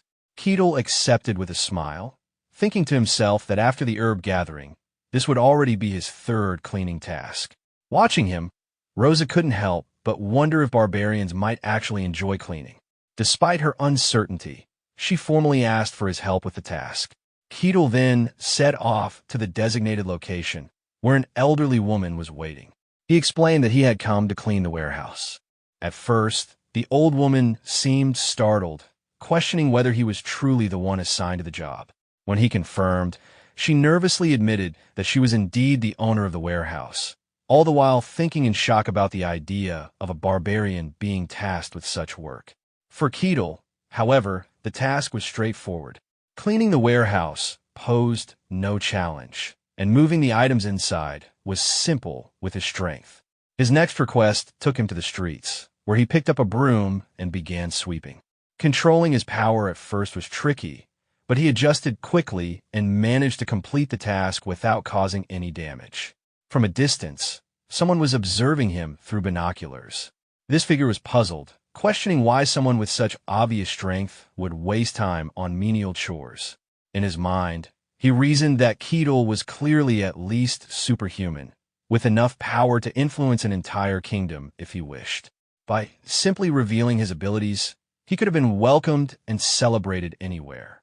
And yet, instead of flaunting that strength, The barbarian was seriously dedicating himself to trivial tasks. Not half-heartedly, but with genuine focus and commitment. The observer was none other than Master Kane. As he continued watching, he struggled to understand Keitel's choices.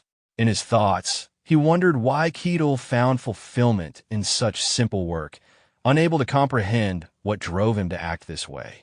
The next afternoon, Keitel woke up and stretched his body, letting out a low groan.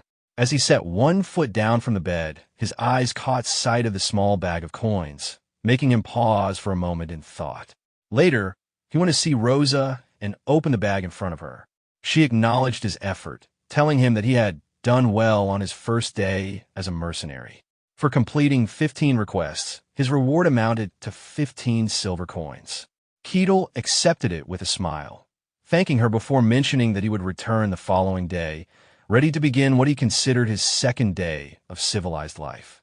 As he stepped outside, a small child burst into tears at the sight of him, drawing startled reactions from those nearby.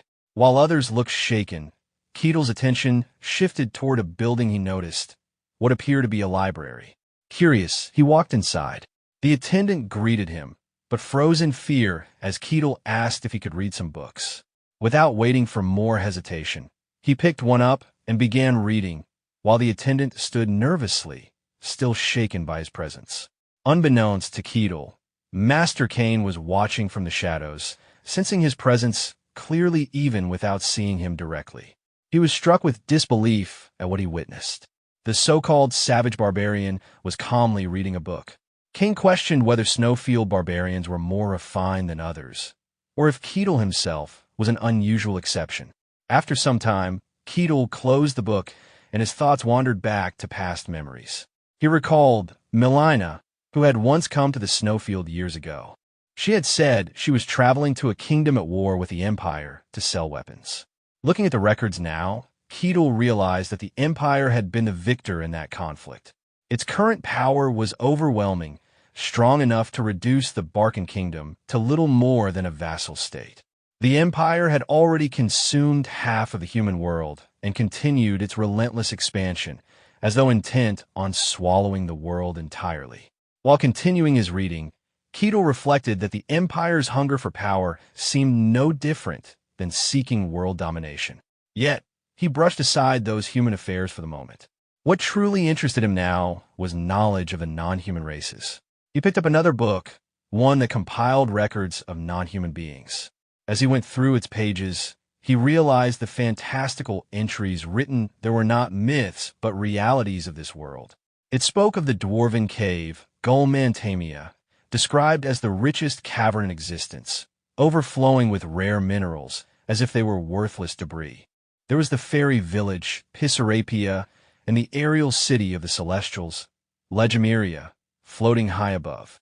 Most fascinating of all was the holy sanctuary of the elves, Elfo Sagrada. It was said to be unreachable, its location a complete mystery. Even the most powerful had attempted to find it, but all had failed. Keitel paused at this point, recognizing that his own experiences might have granted him the extraordinary right to step into places even such as the elves' sanctuary. Turning another page, something caught his attention. It mentioned the existence of other domains similar to the White Snowfield, demon realms. These were regions where humans could not survive, filled with twisted beings and anomalies. The text described 5 vast demon realms: the Forest of Silence, which absorbed all sound and life; the Abyss, which dragged the world into endless darkness; the Deep Sea, where strange life thrived beneath crushing waters; the Deep Hole, a void where nothing existed; and the White Snowfield, a place he already knew too well. Within these realms lived terrifying creatures known as anomalies. Fortunately, the text clarified that demon realms could not extend their reach into the human world. Keitel leaned back, reflecting on the scale of the world itself. Even the White Snowfield alone was enormous. Yet to think that multiple such domains existed left him questioning the true vastness of the world. With that, he closed the book, concluding that the library contained all the information it had to offer on the subject. Standing up, he thanked the attendant with a faint smile for the help. The attendant, visibly nervous but relieved, managed to smile back and assure him it was no trouble. The following day, Keatle returned to the guild hall. With his usual calm demeanor, he asked Rosa if there were any requests available. She was caught off guard by his sudden appearance, addressing him nervously yet respectfully before handing over the request form. Elsewhere in the hall, unseen by them, Master Kane observed quietly. He noted once again how unusual Keatle was, unlike any barbarian he had known. Concluding that simple surveillance would no longer suffice, Kane resolved that he would have to meet Keatle face to face. At night, Keatle walked through the village road with a smile, reflecting on the day's work. He was satisfied, knowing he had completed over a dozen requests. Even though they were small jobs, together they added up nicely, making his efforts profitable. In his mind, he believed that if he continued at this steady pace, the day when he would be recognized as a true mercenary would not be far away. From the shadows, Master Kane had been watching him closely. After a while, Kane stepped out from his hiding place and appeared in front of Keatle. The sudden appearance left Keatle momentarily shaken. He quickly confronted the man, accusing him of following him around throughout the entire day. Kane was caught off guard by this, stunned that Keatle had noticed him. He thought to himself in disbelief, as he had deliberately hidden his presence using aura. Under normal circumstances, no one should have been able to sense him, no matter how sharp their instincts were. Keatle, misinterpreting Kane's silence, demanded to know his business. Then, growing more agitated, he accused Kane of being a bandit. His sharp tone and suspicion only deepened when Kane failed to respond immediately, which Keatle took as confirmation. Even in a place with decent security, he reasoned there could still be bandits lurking. Kane denied the accusation, but his words seemed uncertain. Internally, he wondered whether Keatle would believe him if he revealed himself to be his swordmaster. Keatle pressed on, questioning whether Kane had truly turned to robbery in his old age, remarking with a hint of mockery that the economy must be in a very poor state if that were the case. With a smirk, Keatle thought to himself that capturing someone like Kane could count as a good achievement for his career. Kane, startled by Keatle's confidence, reconsidered the situation. Perhaps this misunderstanding could work to his advantage.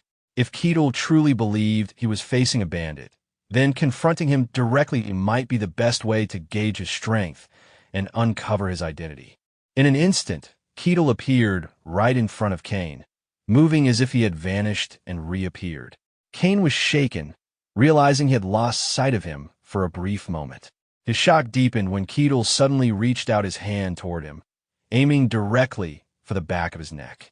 Sensing the danger, Kane reacted instinctively. He struck Keatle to stop him, thinking that if he stayed still for even a moment longer, Keatle's hand would have grabbed hold of him. The force of the hit made Keatle slide back slightly, but instead of being upset, Keatle only smiled with a confident attitude. He acknowledged Kane's speed, remarking on it with a calm amusement. Kane, however, was unsettled. He realized Keatle had nearly caught him, and if his reflexes had been just a fraction slower, he would have been captured. What shocked him more was that he had felt no aura flowing from Keatle's body at all, despite the incredible speed and precision of his movements. Keatle continued to watch him with the same calm smile, intrigued by the encounter. Kane analyzed the situation again, realizing that Keatle had moved with nothing but his physical body, without any trace of aura. To him, this was no longer a simple test. It was something far more dangerous. Determined, Kane made his move. He closed the distance between them at full speed, intent on going all out. But as he advanced, Keatle effortlessly caught him with one hand. Kane was stunned. He had already extended his senses, yet he still could not react in time. Pain shot through him as Keatle's grip tightened. It wasn't simply the feeling of being grabbed. It felt as though his arm had been trapped within a boulder, his entire body being forcibly dragged by an overwhelming force. The pain grew unbearable, and Kane could only scream as he realized the extent of Keatle's strength. No matter how much he resisted, he couldn't compete in raw power. With no other option left, Kane decided he would have to unleash his full strength and release his power. At that moment, Keatle was caught off guard when Master Kane suddenly released a powerful light. He paused, blinking in confusion. A strange glow wrapped around Kane, radiating like condensed energy. Keatle narrowed his eyes, muttering to himself in surprise. Light? What kind of trick was this? Almost immediately, Kane managed to break free from Keatle's grip, slipping out as if shielded by magic. Keatle regarded him with a tilted smile, dismissing the display. In his mind, it was nothing more than another trick of a petty thief.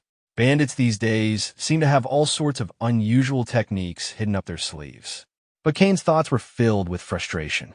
Why did this barbarian keep calling him a bandit?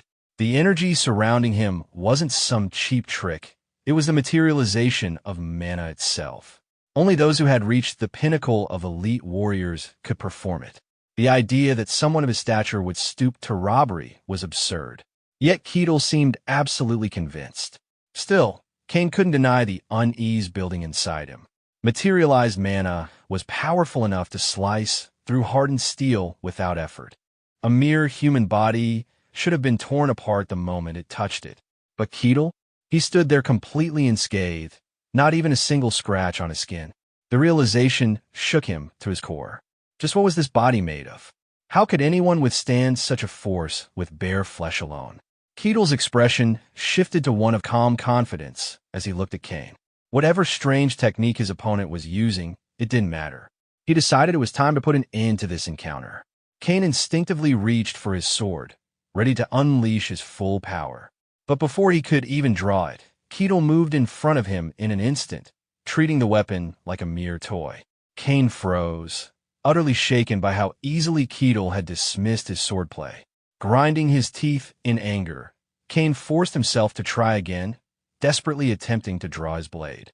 Yet once more, Keatle closed the distance effortlessly, reaching for him before he could react. In that instant, Kane's thoughts turned grim. He realized this was the end for him. The speed, the strength, the unnatural resilience, there was nothing he could do. Keatle seized him without hesitation, lifting him as if he weighed nothing and slinging him over his shoulder. With a satisfied hum, he glanced at his subdued opponent and mused to himself. So this was what a bandit in a fantasy world looked like. Keatle arrived at the kingdom's palace, carrying Master Kane by the robe as if hauling a captured criminal. The guard stationed at the entrance froze in shock at the sight. The captain of the guard stepped forward, staring wide-eyed at the scene. "B.A. Barbarian, what is this?" His voice trembled, unable to believe what he was seeing. His thoughts raced in panic. What on earth was going on? Why was Sword Master Kane here of all places? Could it be? Had the barbarian actually attacked the Sword Master? If that were true, what would become of the kingdom now? Breaking through his confusion, the captain suddenly shouted, his voice cracking. "I caught a thief." The guards around him stared in disbelief. "A thief?" Keatle, standing tall, answered plainly. If he handed this man over to the guards, that would count as mercenary work, wouldn't it? The captain could only stare, his mind spinning. What kind of scene was this? A man who had reached the very heights of superhuman strength, the Sword Master Kane himself, was being dragged in like a common criminal by a barbarian. And not just dragged, but humiliated, his status crumbling in the eyes of all who saw. Finally, the captain forced himself to speak. "He's not a thief." Keatle turned his head slightly, his voice calm but firm. So the captain knew this man? That only made it sound like he was an accomplice to the criminal. The captain hurriedly straightened his posture, speaking with formality. "The only sword master of the Gehentra Kingdom.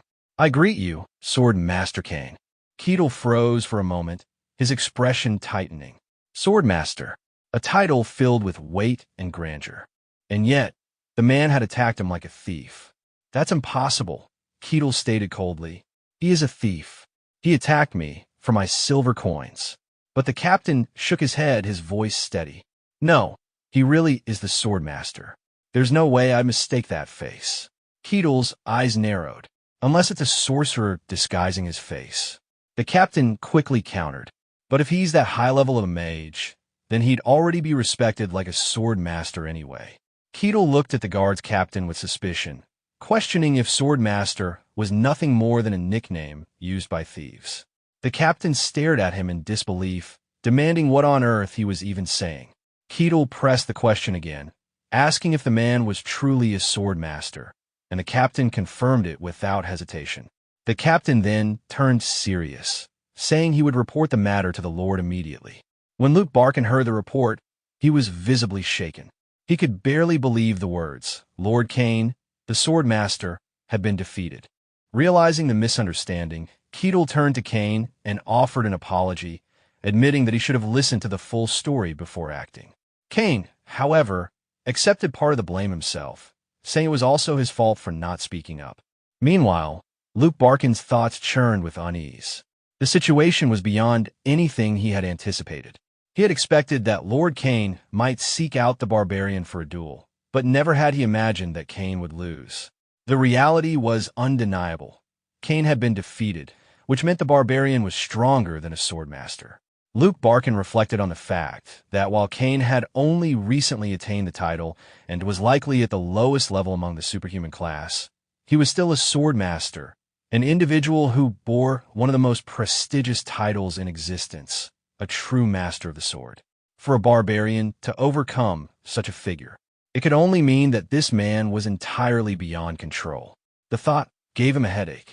Deciding not to meddle further, Luke Barkin excused himself, noting that it seemed there had been some kind of misunderstanding. He suggested the two men have a private conversation and left them to it. Later, Kane sat across from Keatle, drinking tea as he brooded over the outcome of their clash. The humiliation weighed heavily on him. His defeat had been so absolute, so flawless, that there was no room for excuses. His pride hadn't just been damaged, it had been shredded completely.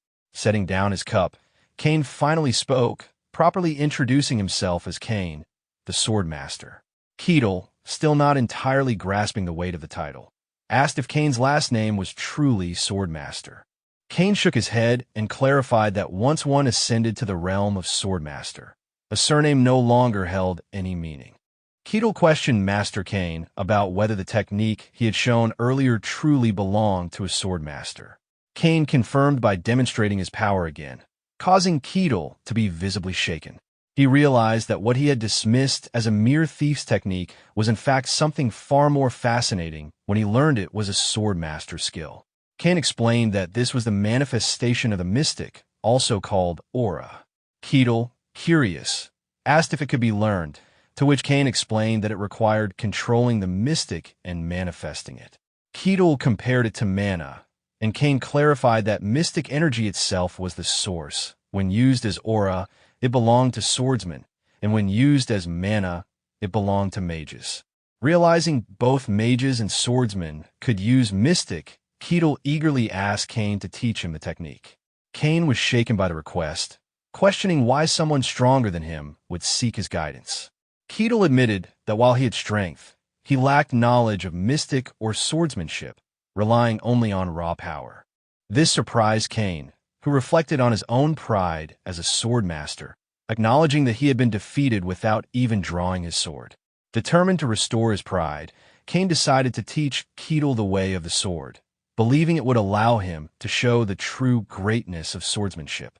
Kane then declared that without his sword he was nothing, admitting that his strength lay in wielding it. Keatle noted that this explained why Kane had seemed weaker before, since he had not used his sword in their clash. Though Kane agreed, Keatle still found it strange that someone with such power would be called a sword master despite the outcome. Kane grew frustrated at the implication, especially when Keatle remarked that perhaps Kane might have one had he used his sword. This left Kane conflicted, questioning whether merely drawing his sword would truly have changed the result. Still, Keatle expressed that he looked forward to seeing it. Kane's pride wavered as he resolved to recover his self-esteem, though deep inside he felt an unease, fearing that he might end up being crushed even worse. Keatle thinks that what he learned of basic swordsmanship in his past life does not compare to this art. This is the true fantasy swordsmanship that uses mysterious aura. Kane begins to explain, stating that the hallmark of his school of swordsmanship is the embodiment of illusion and reality, and asks Keatle what he saw when he fought his student. Keatle realizes the knight he defeated was Kane's student and describes how his sword strikes split into 3 real attacks. Keatle understands that this is what is meant by embodiment. Kane explains that his style focuses more on technique than raw power. He adds that swordsmanship is the art of fusing the sword with aura to use mysticism, and one who reaches the end of this path is called Swordmaster. Ketil is fascinated by the aura, while Cain still can't believe he is teaching a barbarian. Cain decides to show him directly instead of explaining. Cain demonstrates his technique, delivering a powerful sword strike. Ketil observes that the single sword strike has split into 5 strikes. Cain explains that while many techniques use aura to create illusions, his style alone makes those illusions real. When he asks for his opinion on the skill, Ketil confidently replies that he thinks he can do it, too. Cain is shocked and calls his words nonsense. Cain thinks that he dedicated his entire life to reaching this level and that it's impossible for Ketil to imitate it just by seeing it once. Ketil says it's faster to simply show him and grabs an axe. He takes a stance and attacks, moving the axe with immense speed. At first, Cain thinks it's just fast movements based on brute force. But the attack leaves 5 real marks on the wall, mimicking the effect of Cain's technique. Smoke rises from Ketil's axe, and he then asks Cain for his opinion. Cain admits to himself that the effect was similar to his technique, although it was produced only by immense speed and power. Cain argues that what Ketil did was just a fast swing without technique, and that true swordsmanship is for actual combat. Ketil retorts by asking if a similar result isn't enough. Cain is frustrated because he knows Ketil is not wrong. In a fit of frustration, he grabs his sword and challenges Ketil again. Cain unleashes his ultimate attack, making Ketil wonder if his body is split. Cain explains that this is the body separation technique achieved by controlling aura to its utmost limits. He challenges Ketil to imitate this technique. Ketil responds with his own attack, using his axe in a whirlwind of pure physical force, which completely overwhelms Cain's technique. After Ketil's attack destroys the arena, he asks Cain for his opinion. Cain collapses to his knees in complete despair. He is devastated, crying that his swordsmanship and everything he has built his entire life has become meaningless, and he finds this situation unbelievable. Ketil notes that Cain is more mentally fragile than he thought. Ketil approaches the defeated Cain and praises his swordsmanship, downplaying his own ability by saying he was just swinging his axe very fast and that it's not real swordsmanship. Cain realizes Ketil is right, admitting that Ketil's technique was real and not just a deceptive image, and that he himself could never reach that level of mysticism. Cain begins to compose himself, convincing himself that his swordsmanship is still very valuable because he is the only one who can embody illusion and reality. He enthusiastically declares that his swordsmanship is flawless and that the barbarian is simply insane. He shouts that for someone to move fast enough to create a real illusion without aura is beyond human limits. Seeing this emotional outburst, Ketil asks if Cain can teach him the true meaning of technique. Cain apologizes for his outburst, and Ketil replies that he understands. Cain begins his lesson, explaining that to use true technique, one must first learn to control aura, but to do that one must first understand mysticism. He explains that no mage, swordsman, or sorcerer can reach a high level without understanding mysticism, and that believers in gods are the only ones who can bypass this. Ketil asks if divine power is something separate. Cain confirms this, explaining that miracles are granted directly from the gods and are not tied to personal abilities. Ketil says he understands. Cain defines mysticism as the mysterious power within oneself, and how it is used is what determines everything. He explains that to use aura, acquire mana, or control spirits, one must first understand this mysticism. He mentions that there are 5 stages of mysticism, the simplest of which is unveiling the mystery, a state of knowing, perceiving, and sensing it. When Ketil asks if anyone can feel it, Cain answers no, explaining that if one is not gifted, one cannot even sense it. He adds that those who can sense it are called third rank. He explains that there are 5 levels granted based on the ability to handle mysticism. He lists the 5 general classifications: third rank, second rank, first rank, transcendent, and hero. Ketil suddenly remembers his conversation with Molina, realizing this is what she was talking about. Cain explains that the ranking system is just a convenience, and that the gap between each level is enormous. Keatle confirms his understanding, and Cain announces the start of the lesson. Cain declares that the first stage is unveiling the mystery. He instructs Keatle to expand his senses to their utmost limit to feel the mystery, explaining that it means awakening senses he has never felt before. He asks him to feel the breeze, the touch of the earth, and the shifting winds to distinguish the unique movements within them. Keatle contemplates, trying to follow the instructions, but he opens his eyes and says he feels nothing. Cain is surprised, admitting he thought someone as strong as Keatle would feel it easily. He explains that the physically strong often have a better chance of sensing the mystery, but he assumes Keatle might be an exception. He wonders if it has to do with the peculiarity of the white snowfield. Keatle replies that he doesn't know, and that no one he knew in the snowfield had ever felt the mystery before. Cain decides to try another method, transferring power directly to Keatle to guide him. Keatle asks if he will transfer aura to him. Cain confirms it's similar and urges him to prepare. Cain places his hand on Keatle and instructs him to relax his body and focus his senses inward to feel the flowing power. But Cain is shocked, wondering what kind of body this is and if it is truly human. He thinks that Keatle's body feels like solid rock due to the density of his muscles. When Keatle notices his hesitation, Cain apologizes and says he will begin. Cain starts to transfer aura, believing that what's important is to awaken the latent mystery. But he is shocked again, realizing he cannot find the mysterious path within Keatle's body. He corrects himself, saying he cannot reach it. He describes the experience as diving into a bottomless sea where his aura touches nothing, or like pressing through a space of overwhelming density. Cain declares that it's no use. Keatle asks worriedly if this means he lacks talent. Cain clarifies that's not it. In the end, one must find the path themselves. Keatle says he knows that, but Cain drops the bombshell that he couldn't find that path inside Keatle's body. Keatle asks in shock if this means he can't sense the mystery at all, but Cain denies it, explaining he couldn't even confirm whether the path existed or not. He explains that Keatle's body is strange, and that it is so deep and heavy that the aura couldn't properly reach its interior. Cain thinks that this is the first time he has seen something like this, where Keatle's pure physical strength prevents aura. Keatle is frustrated, wondering if even a sword master can't help him. Cain admits it's hard to say for sure, because he couldn't confirm anything. He concludes that he couldn't even tell if the path of mystery existed within Keatle, and suggests he visit other sword masters more skilled in handling aura, or perhaps visit the Tower of Magic for answers. Cain apologizes to Keatle. Keatle says it's fine and that this is enough for now, admitting there's still a possibility for him to learn.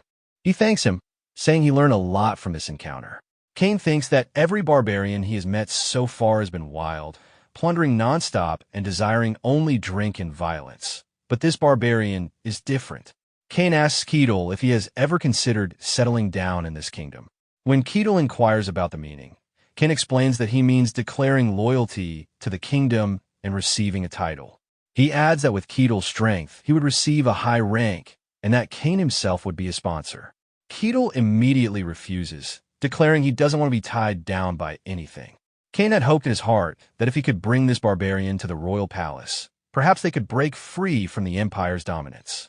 Cain tries to persuade him again, wondering if getting a noble title isn't appealing enough. Keatle replies that he will enjoy his own pleasures. Cain understands his decision and accepts it. Keatle thanks him again and promises he will not forget this favor. As Cain walks away, he thinks about the ridiculous idea he had. He thought for a moment he could control Keatle, but he realizes no one can. This barbarian acts only according to his own will and thoughts. He concludes that Keatle might be more troublesome than other barbarians because he is unpredictable. Later, Cain and Lord Barkin discuss the matter. Cain sighs, wondering what the Emperor is thinking with his desire to conquer the demonic realms. The Lord realizes that the Emperor desires this conquest. He asks if the Emperor is serious, noting that scouts are dying in vain under the guise of reconnaissance. Cain confirms his seriousness, speculating that the Emperor might believe he is the reincarnation of the ancient Emperor. The Lord says this is a matter for the future, as they have not yet conquered all human lands. The Lord concludes that the invasion will happen one day. Kane confirms this, adding that a summons could come at any time because their region is also Imperial land. Kane laments that the world is strange enough, and now the Emperor is half mad too. The Lord wonders if some rumors are true. Kane confirms the rumors are true, declaring that the demons have begun to move. He explains that although it's not confirmed, dungeons are appearing at an abnormal rate, and there are rumors that the anomaly of the demonic world has begun to leak outside. He concludes that something is happening, and it is definitely not in humanity's favor. Kane comments that perhaps the strangest thing has already arrived, referring to Keetle, and the Lord agrees with him. When Kane asks for his opinion, the Lord replies that he doesn't know. Lord Barkin concludes his final assessment of Keetle, explaining to Swordmaster Kane that at least he is not hostile towards them. But beyond that, he cannot say anything for certain. The next day, as Keetle walks around the city, he notices that people seem scared and panicked upon seeing him. He wonders if people are reacting with fear because of his clothes. Keetle completely misunderstands the situation, thinking the problem is his clothes made of animal hide, which are not considered civilized. He enthusiastically decides he will buy civilized clothes. He enters a clothing store, and the shop owner is terrified upon seeing him. When Keetle asks to buy clothes, the shop owner apologizes, saying he has nothing in his size, but suggests they can make a custom outfit for him if he gives him some time. Keetle is pleased to hear this possibility and agrees to the custom order. The shop owner tells him he will call him when it's finished. The shop owner fearfully imagines Keetle's angry reaction if he doesn't like the outfit, wondering if he will survive this encounter. While Keetle is on his way to the guild hall, he spots a small glowing blue gem on the ground. He picks it up and examines it, noting its unusual glow. He decides to ask about it at the guild hall. There, he asks Rosa if she knows what this gem is. He explains that he found it on his way here. He notes that it doesn't look like an ordinary bead, and Rosa agrees to take a look. She examines it and notes that it doesn't look like a gem and that it is polished or handmade. She notes that it has no name but seems very valuable. While examining it, a light flashes and she enters a trance-like state. Keetle snaps his fingers to get her attention and asks if she is okay. Rosa wakes up confused, and Keetle tells her it seemed like her mind was drawn to the gem, then dismisses it. Rosa feels that the gem radiates a strange energy and is difficult to identify and suggests having it appraised. Keetle politely declines the offer, saying he'd rather find out for himself, as that's part of the fun. He changes the subject and asks about today's quests. Rosa hands him the quest list filled with simple jobs. Keetle takes the board to look at the quests. Later, after another day of work, Keetle rests, feeling satisfied with his day full of accomplishments. He examines the mysterious gem again, wondering about its true nature and function, and remembers how it affected Rosa. He suddenly hears a voice emanating from the mysterious bead, telling him to come to it. The voice echoes in his head, and he wonders if it's asking him to go somewhere. He finds it amusing that the bead is showing him a map in his mind and wonders if this is some kind of mind control magic. After a moment of thought, he decides to go. As he is on his way, he tells the insistent voice to be quiet, assuring it that he is coming. He follows the mental map to a dark hidden location and wonders if this is the place. A magical entrance appears before him. Keetle enters and announces his arrival, asking who called him. A sinister voice notes that another sacrifice has entered, and this time a stupid barbarian will make a good offering. An immortal sorcerer, a lich, declares that his resurrection ritual will begin. The narrative reveals the lich's story. In a time of ancient chaos, there was an evil sorcerer who manipulated kings and ignited wars. But his evil deeds eventually led to his exposure and defeat at the hands of heroes. Moments before his defeat, he succeeded in transferring his soul into a life vessel, thus becoming a lich. A lich is defined as a being that achieves immortality by embedding its soul in a life vessel. Thus, the evil sorcerer became a lich, plotting his resurrection. To complete his resurrection, he needed a large number of souls as sacrifices. So, he settled near a remote territory and scattered enchanted beads to lure victims one by one.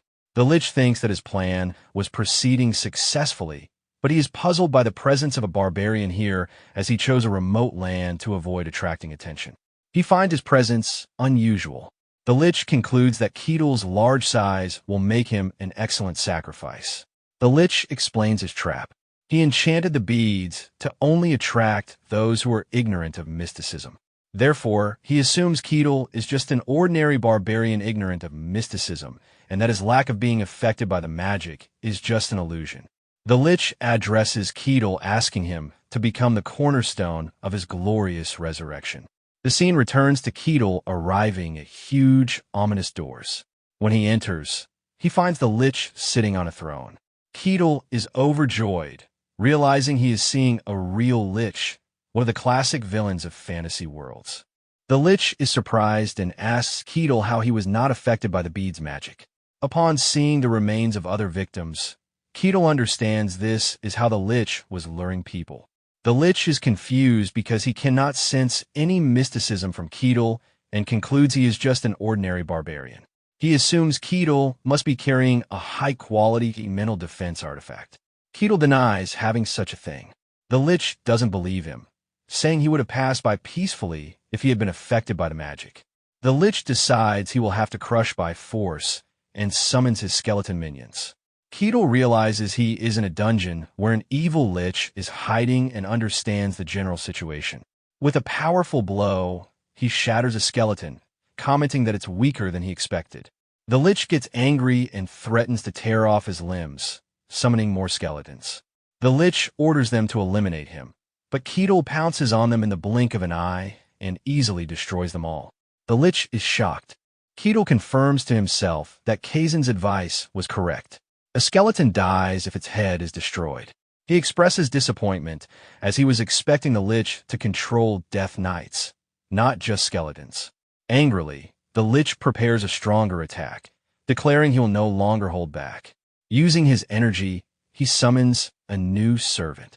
A fully armored skeletal knight appears. Ketel is surprised to see another skeletal knight here. He finds it interesting, wondering if the settings of the skeletal knight the Lich creates are different.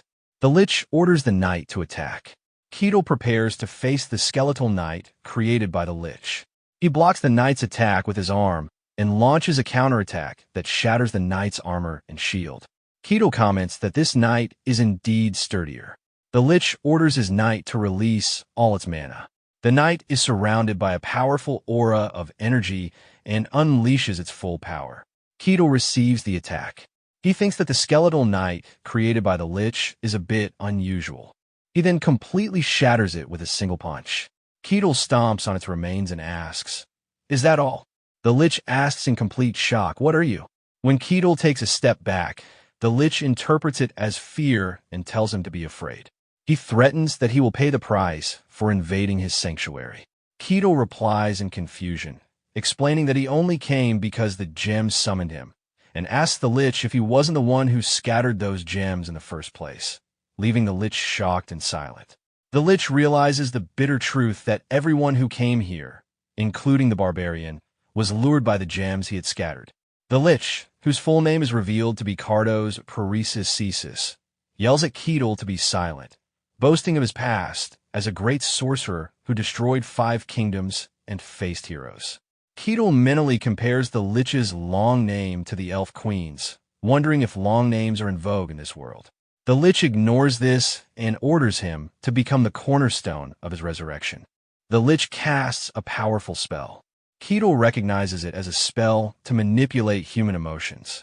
It is explained that this spell is a unique magic developed by Cardos, which works by extracting negative emotions and trapping the target within them, leading to the shattering of their mind. The Lich is confident, believing that a barbarian who can't even use mysticism will be completely helpless against true magic. He is puzzled about what to do with Ketel, noting that he seems different and isn't wearing any powerful artifacts. He decides to capture him for study and orders his skeletons to drag him away. As the skeletons approach the seemingly helpless Ketel, he easily shatters them. The Lich is shocked. He cannot understand how his mind control spell, which should have worked perfectly, failed. Ketel sarcastically asks if the Lich was done just standing and watching and then tried to use the same skeleton tactic again. He describes his methods as boring, which enrages the Lich. The Lich thinks that it is impossible for humans, even transcendent ones, to resist emotion magic. Keto mocks him, asking if he can't use simpler spells like Fireball, which the Lich takes as an insult. The Lich begins to chant a new, more powerful spell. He unleashes a massive dark magic attack meant to swallow the world and plunge it into chaos. Ketel's eyes sparkle with excitement as he watches this spectacular magical display. The Lich orders Ketel to be devoured, and the attack completely engulfs Ketel. The Lich laughs, declaring his victory, but he suddenly starts to cough.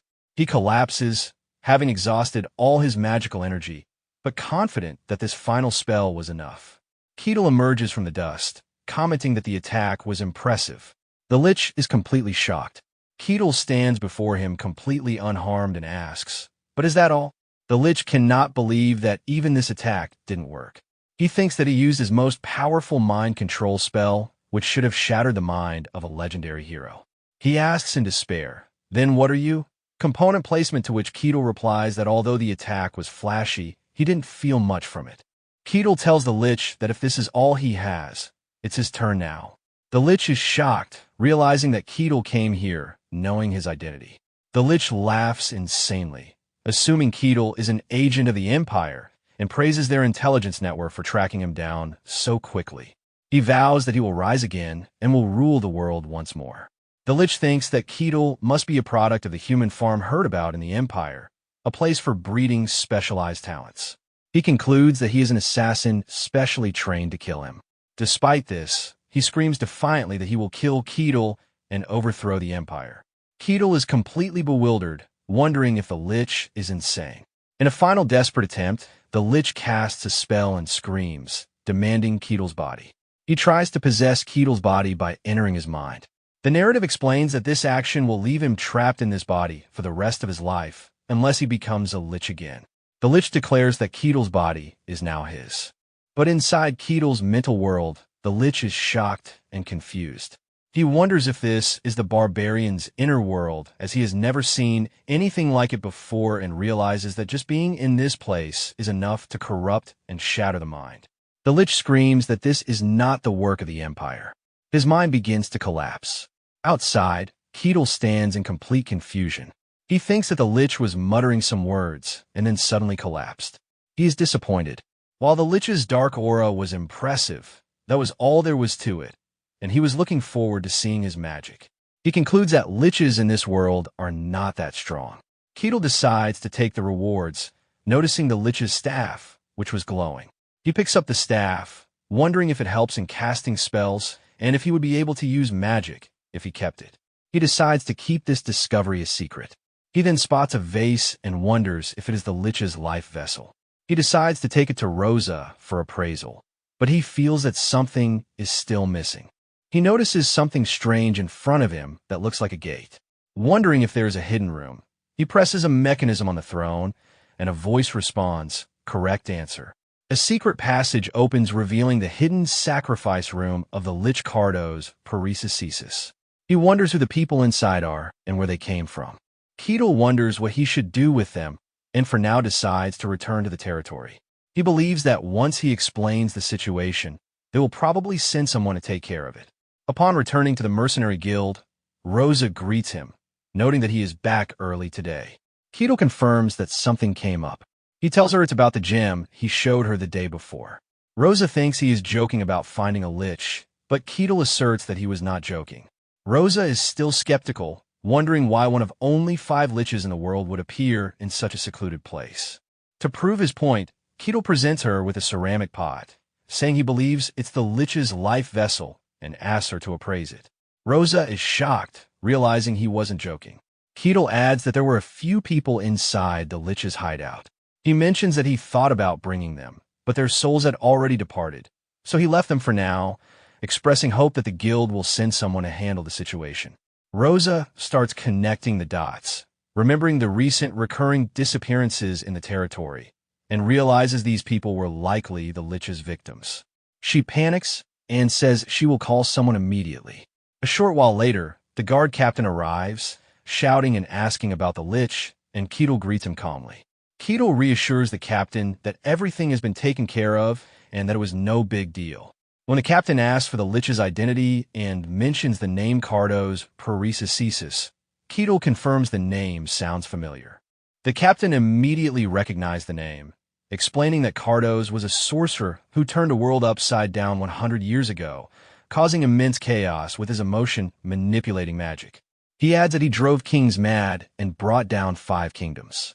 Keatle explains that the Lich wasn't that impressive and that he destroyed himself while doing something strange.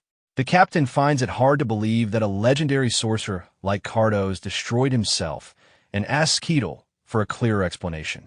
Keatle says he doesn't have much to add. The captain decides he must report to the Lord immediately. Later, the Lord and the captain discuss the situation. The Lord expresses his confusion about a Lich being near the territory. He wonders if it could have been another type of monster, but the captain rules that out based on the testimonies of the rescued victims and the presence of a life vessel as evidence. The Lord considers the seriousness of having the Lich's life vessel near the territory. It is dangerous enough that the Empire will send investigators, and this is particularly worrying with Swordmaster Kane absent from the territory. He considers the whole situation a major headache. He orders a messenger to be prepared to send to the kingdom, but feels they are somewhat fortunate. The guard captain agrees, noting that if it weren't for the Barbarian discovering the Lich, their territory would have been the first victim. The Lord deduces that Cardos, the Lich, was likely preparing for his resurrection. He concludes that the situation was not normal at all. The Lord says that such a great deed deserves a valuable reward, but he doubts whether his territory can offer a suitable reward. The next day, a panicked servant wakes the Lord from his sleep. The servant informs him of the arrival of Lady Aquas, the heretic inquisitor of the sun god, which shocks the Lord. He wonders in confusion why she has come here. The heretic inquisitor appears in all her majesty. The Lord nervously welcomes her and introduces himself. She thanks him for his hospitality. She introduces herself as Aquas, the heretic inquisitor of the sun god, and it's mentioned she is the youngest to ever hold this title. It is recounted that she executed 7 sorcerers and single-handedly stopped a large-scale ritual. She is currently the most powerful heretic inquisitor on the continent, wielding authority that surpasses that of lords. Even the Empire bows to the orders of the sun god in her presence. The Lord wonders again about the reason for her presence. Aquas notes that the territory has been noisy recently. The Lord explains that a minor problem occurred in a dungeon and was resolved, concluding that her visit is not because of the Lich. When he asks her the reason for her visit, she says she came to talk about the prophecy, but she adds that before she tells him the details of the prophecy, she would first like to confirm what happened in the territory. The Lord asks her worriedly if she means the Barbarian and the Lich. She confirms it and adds that the Lich was probably Cardos Paresis. The Lord is shocked that she knows, and Aquas tells him that the confirmation is here. He presents her with the life vessel of the Lich Cardos. Aquas is visibly shocked upon seeing the life vessel. She asks if that Barbarian is still in the territory. The Lord confirms he is still residing there.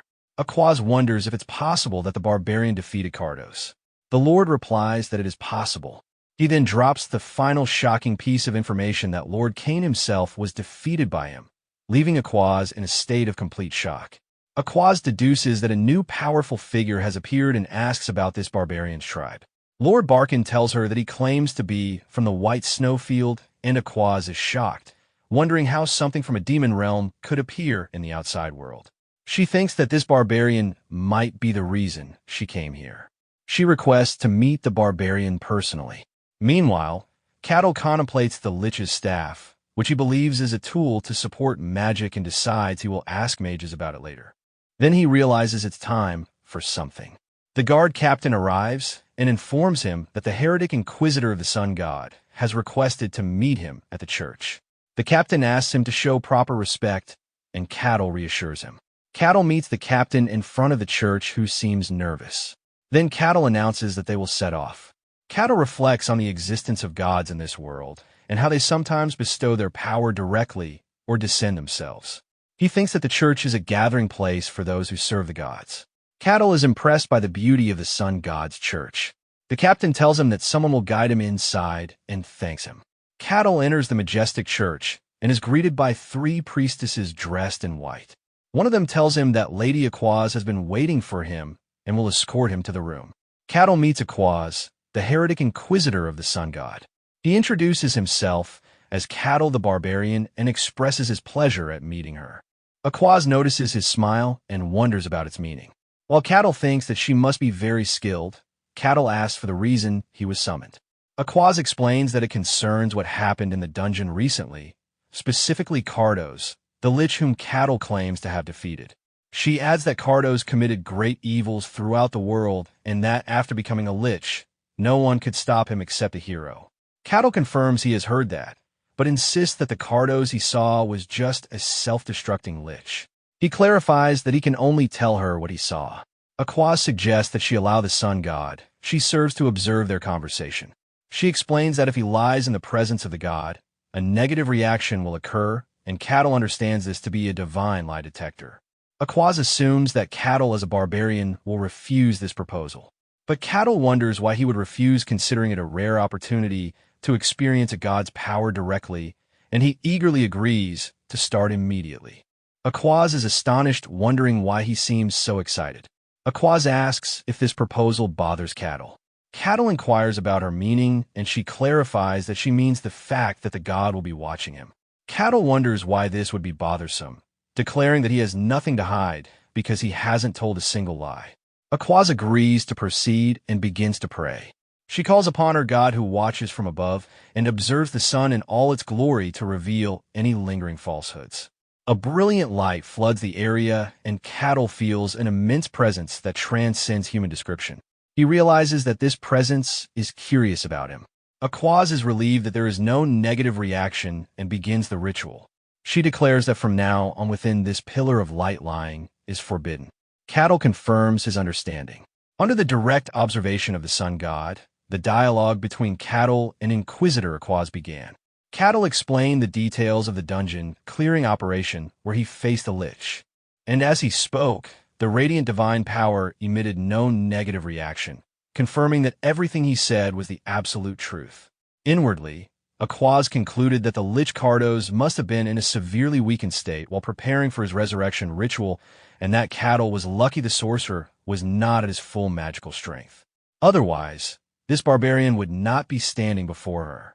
Now, after the process ended, Cattle asked her if her doubts had been dispelled, and she confirmed it and apologized for her impertinence, but he replied that it was fine as he too had enjoyed this unique experience. After that, Aquaz asked for permission to ask one last personal question, and after he agreed, she nervously and directly asked him in a serious tone if he was truly from the White Snowfield. When Cattle calmly confirmed his identity, Aquaz appeared shocked and disbelieving, wondering how someone could truly come from that demon realm, and she connected his existence to the legend of the Ashen Barbarian told by the Emperor long ago.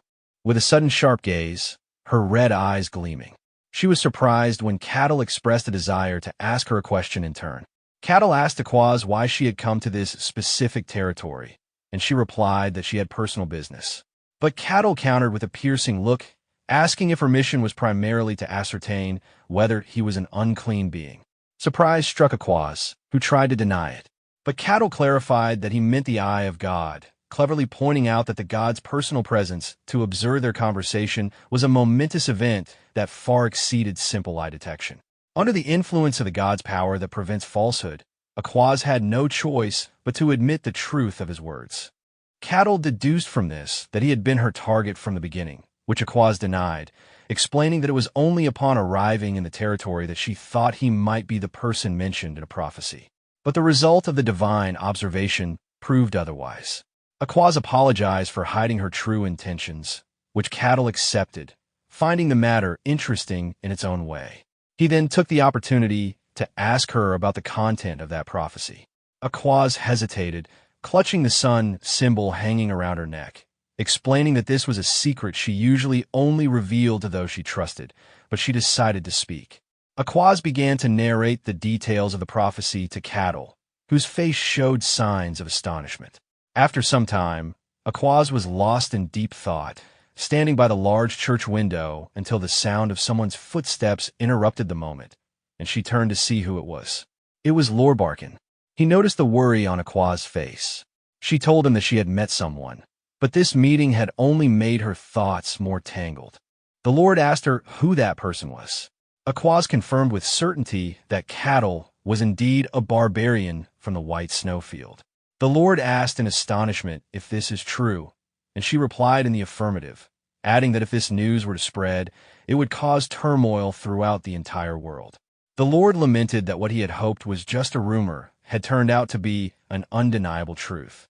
The Lord expressed his concern, pointing out that many, chief among them the Emperor, wished to explore the White Snowfield, and that the world would descend into chaos if the Emperor decided to act on this news.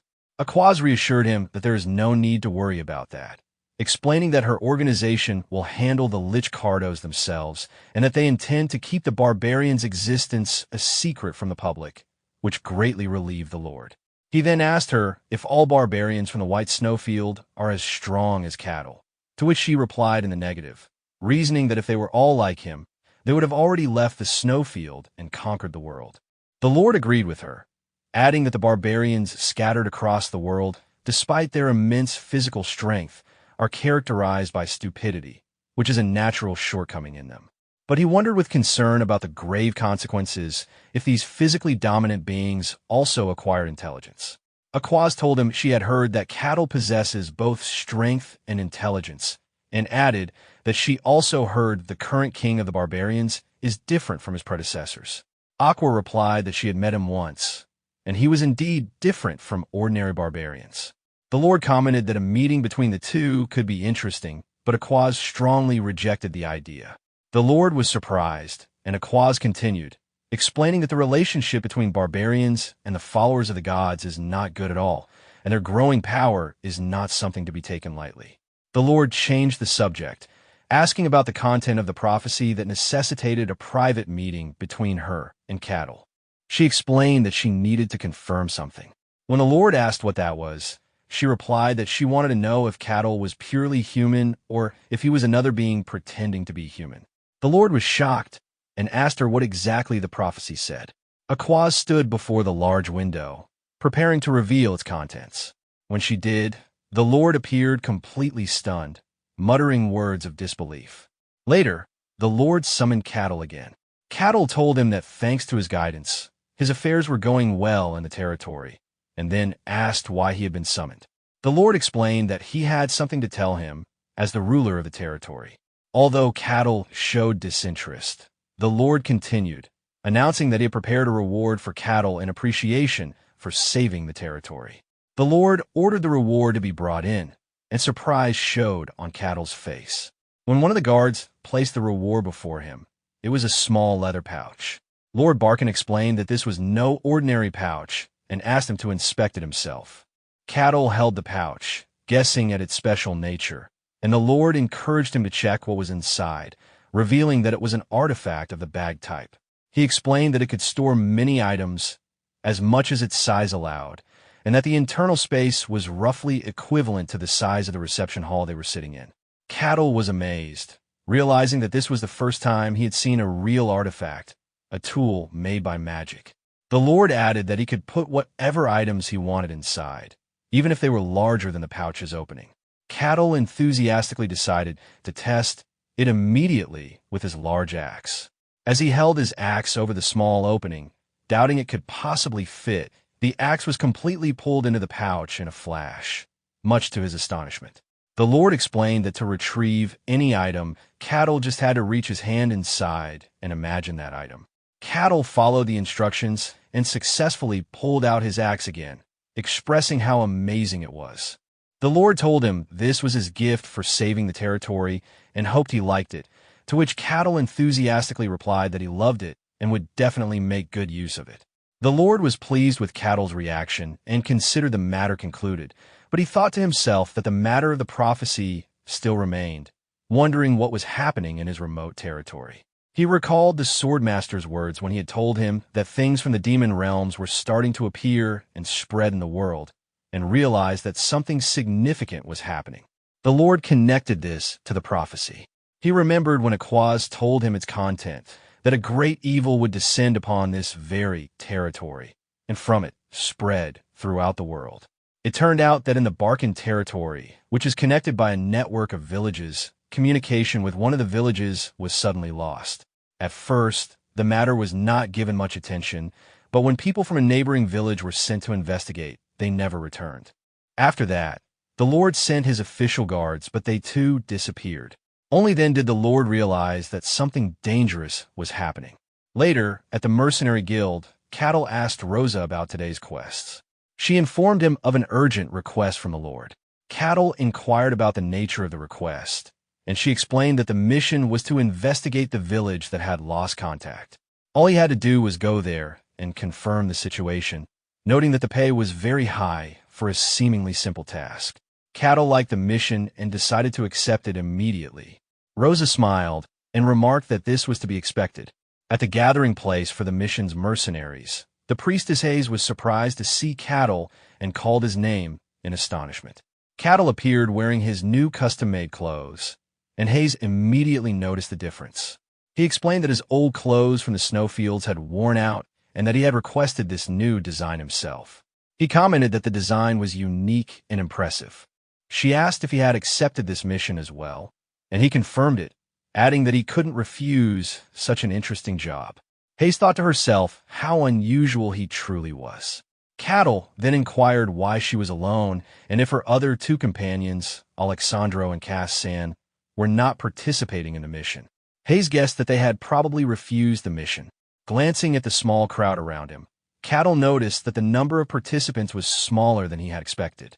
He had assumed that a simple mission with high pay would attract many people, yet their total didn't even reach 10. Hayes explained that the mission was actually a bit dangerous. While Cattle saw that the request itself seemed simple, Hayes revealed that the pay was much higher than it should be. She added that there were rumors that the guards sent to the village never returned, meaning the mission was not as simple as it seemed. Nevertheless, Cattle insisted that the attendance was still too low. Hesitantly, he asked if there was another reason, and Hayes revealed it was related to Lady Aquas. Cattle was surprised to hear her name. Hayes explained that the heretic inquisitor of the sun god, Lady Aquas, would be participating in this mission, and very few mercenaries dared to work alongside her. Cattle expressed her personal concern, wondering if Aquas planned to cleave her head off. He reassured her that it wouldn't happen, describing Aquas as a polite and kind woman. Hayes was shocked to learn that Cattle knew Lady Aquas. He confirmed that he did, even describing her as his friend. Hayes was left speechless, unable to comprehend the idea of a heretic inquisitor and a barbarian being friends. At that moment, Cattle noticed Aquas arriving and approached her, greeting her warmly. "Good to see you again," he said. Aquas coldly replied that she did not recall them becoming friends. Cattle laughed and brushed it off cheerfully, suggesting they become friends from now on. Aquas ignored his suggestion and changed the subject. Turning to Hayes, she asked if his companion was also a follower of another god. Cattle was surprised that Aquas knew he is. She inquired why he was there, explaining that as far as she knew, the followers of Lady Kusi were currently in a period of rest. Aquas noted that only high-ranking members were supposed to be active at this time, but she quickly retracted her suspicion, telling Hias that she must be mistaken as she didn't know every detail of every religious organization. At that moment, the guard captain arrived with his soldiers at the gathering place. Cattle immediately recognized him and greeted him cheerfully, noting that they meet again. Aquas stood calmly beside Cattle, while Hayes looked on with worry and tension. The guard captain formally welcomed all the participants who had accepted the request. After confirming everyone's presence, he announced that it was time to set off. Cattle commented with a hint of sarcasm that their majestic gathering made him feel as if they were a military squad launching a raid on a fortified castle. In all seriousness, he asked Aquas if her swift action meant that this was the fateful time spoken of in the ancient prophecy. She replied cautiously that she could not say for sure, as the god had not revealed the exact timing of such a momentous event. Cattle deduced from her words that despite the uncertainty, there was still a possibility that this was the intended dangerous event. The words of the mysterious prophecy that an unparalleled great evil would descend upon the earth danced in his mind, and he smiled with clear enthusiasm, the idea of confronting such a great evil sparking immense interest and curiosity in him. After a period of cautious walking, the team finally reached the entrance of the lost village, enveloped in a suspicious silence. The guard captain asked Aquaz about her spiritual feelings toward the place, and she replied with concern that she could sense no living presence at all, as if the village were devoid of souls. The captain guessed that the inhabitants might have simply fled in fear of something and issued orders for his men to disperse and search thoroughly for any clues that might reveal the secret behind this disappearance. Cattle and Hayes agreed without hesitation and began to spread out among the silent alleys of the village. The captain noted that the village was very small. The captain, observing the deserted village, noted that it could accommodate no more than 100 people.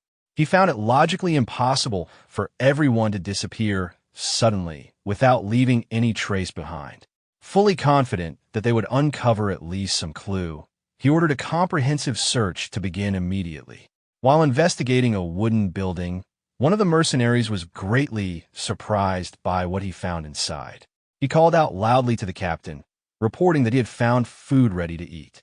The captain initially assumed the inhabitants had left it behind in a hurry while fleeing, but the mercenary clarified that the food was still warm, as if it had been prepared only moments ago. The captain was shocked by this strange revelation, wondering how such an illogical event could have occurred, especially since contact with the village had been lost for at least several days. Amidst his confusion, another report came in. No footprints or signs of the inhabitants leaving the village, or even hiding nearby, had been found. The captain ordered the search to continue in the hope of finding any thread that might reveal the truth. The ongoing search revealed a perplexing and disturbing scene throughout the village. There were clear signs of daily life continuing normally, but there was no human presence whatsoever. The mercenaries confirmed that all evidence suggested people had been living here, yet there was neither a physical nor spiritual trace of them. The captain turned to Aquaz, asking if she had any explanation for this mystery. She admitted that she did not and had no idea what was happening. He then looked to Cattle, who confirmed that he had found no significant clues and felt no strange presence in the air. Frustrated and angered by the situation that defied all imagination, the captain could barely contain himself. Cattle, however, remained calm and confident. He suggested they ask someone who might know the answer they were seeking. The captain was puzzled. Cattle explained that there was another person present with them in this deserted village. Everyone was taken aback and looked around nervously. The captain's eyes finally fell on a strange-looking woman who had not been among them before, and he shuddered in horror, realizing she had been silently standing there all along.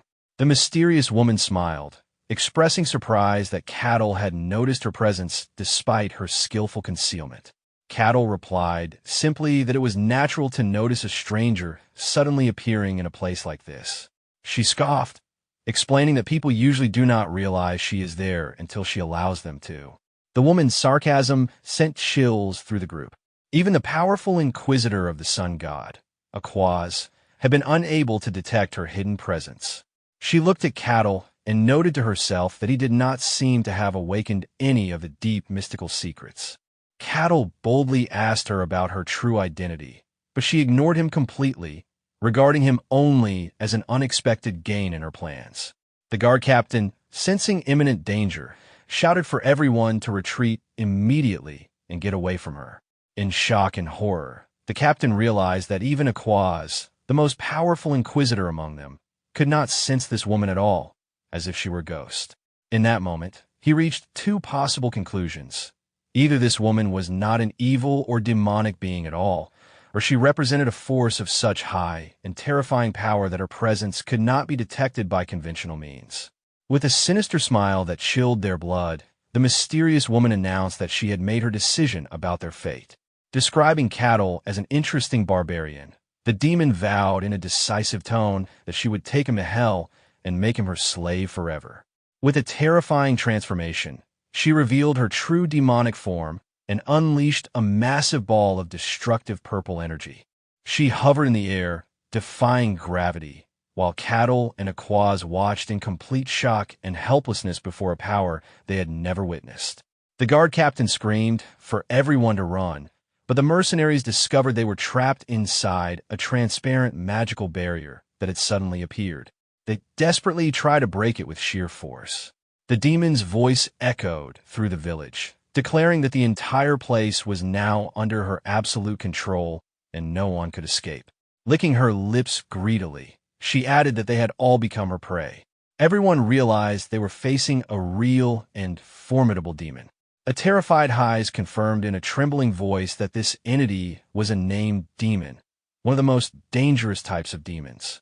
He began praying fervently to his god for salvation, seeking deliverance from this nightmare.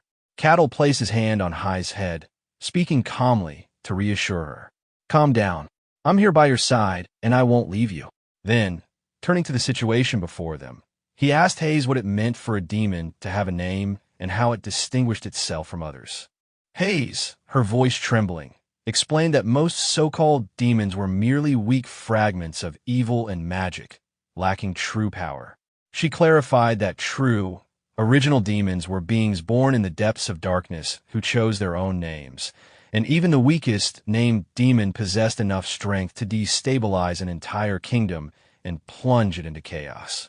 Cattle understood that the demon before them was one of these formidable powers, not to be underestimated. Heise confirmed his suspicion, recognizing her distinctive horns as belonging to Ashtir, a legendary demon who had appeared hundreds of years ago and wrought immense destruction. Cattle asked if they could break the magical barrier by force. Heise, despairing, shook her head, explaining that the place had already become the demon's domain, and the only way out was to defeat her, a task that was nearly impossible. Cattle, however, found this strangely interesting. As soon as he touched the barrier, it began to crack and crumble. He laughed suddenly, cleverly hiding the hole he made, and declared that he might enjoy watching the situation unfold a little longer. Heise looked at him in complete bewilderment, but Cattle reassured her with a simple gesture, telling her not to worry. Ashtir mocked Aquaz, sarcastically asking if the trick she had prepared for them had been fun and exciting to investigate. She revealed that the signs of life in the disappeared village, where it had seemed the inhabitants were simply there, were nothing but an illusion, an elaborate demonic trick designed to manipulate humans and lure them into her trap. Aqua's face twisted with intense disgust. She described Ashtir's game as vile and despicable. She thought that summoning a named demon into the physical world required a massive sacrifice of souls, and that the inhabitants of an entire village were barely enough for such a powerful entity. Turning an entire territory into a demonic domain without detection was virtually impossible. Aqua wondered in confusion how Ashtir had descended into this world and infiltrated it without being noticed by the forces of good. Ashtir, her tone dripping with sarcasm, refused to reveal her secret. Enraged, Aqua screamed at her, denouncing her as a vile evil defiling the Holy Land. Ashtir laughed loudly, mocking Aqua by calling her the obedient dog of the gods, and asked sarcastically whether her powerful god could save her from this predicament. Ashtir then spoke seriously, commanding everyone to listen carefully to her words. She explained that deep cracks had begun to form in the very fabric of the world, and it no longer belonged solely to humans and gods, contrary to what they believed. Narration revealed that long ago, gods and humans had waged a fierce war against the forces of evil, ultimately crushing them and banishing the defeated evil to deep dimensions. With pride and malice, Ashtir declared herself the demoness of gravity, vowing that she had eagerly awaited this day in hell. She swore to erase the shame of past defeat and cover the world with evil and darkness. Aqua, filled with righteous anger, countered that the world would remain the property of gods and humans alone, and she commanded the vile creature to return immediately to whence it came. Beginning a sacred ritual, she called upon her god to descend and lend her divine power. A massive pillar of brilliant golden light engulfed her, transforming her into a divine warrior. Cattle, watching calmly, thought to himself that enemies in these stories never attack during such transformation scenes. Aqua emerged fully clad in golden divine armor, radiating overwhelming power and light. Ashtir found the transformation both interesting and amusing. She summoned a huge, elegant crystal scythe declaring her readiness for combat. Aqua, calling the demon arrogant and overconfident, charged at her with blinding speed. The two collided in a violent, explosive clash, shaking the ground and sending both warriors hurtling backward. Standing confidently, Ashtir remarked sarcastically that battles should be fought with dignity and respect, questioning whether the divine hunting dogs even knew the rules of combat. Aqua, eyes blazing with holy fire, glared at her opponent with intense anger. "Are you done with your nonsense? Are you ready to die?" she demanded. The fierce battle continued as Aqua rushed forward, leaving trails of dust behind her. In an instant, Ashtir vanished as if she had never been there. Before Aqua could react, the demon appeared directly behind her, delivering a treacherous blow accompanied by the sound of air tearing. Aqua blocked it at the last second with extraordinary reflexes. However, Ashtir's sharp claw seized her divine shield, a feat that shocked Aqua, as no being had ever touched it this way. Taking advantage of the opening, Ashtir delivered a crushing blow with all her might, sending Aqua hurtling toward the ground and creating a massive crater upon impact. Ashtir pressed her relentless assault, exploiting weaknesses in her opponent's defense. Dark blows rained down in a continuous barrage, forcing Aqua to block with great difficulty while retreating step by step. Amidst the chaos, Aqua began to recite verses from her holy scriptures in a booming, resonant voice, declaring that the brilliant light would not be violated by any creature of darkness. At the conclusion of her recitation, a massive beam of pure holy light descended from the sky, striking Ashtir directly and forcing the demon to retreat with a scream of pain.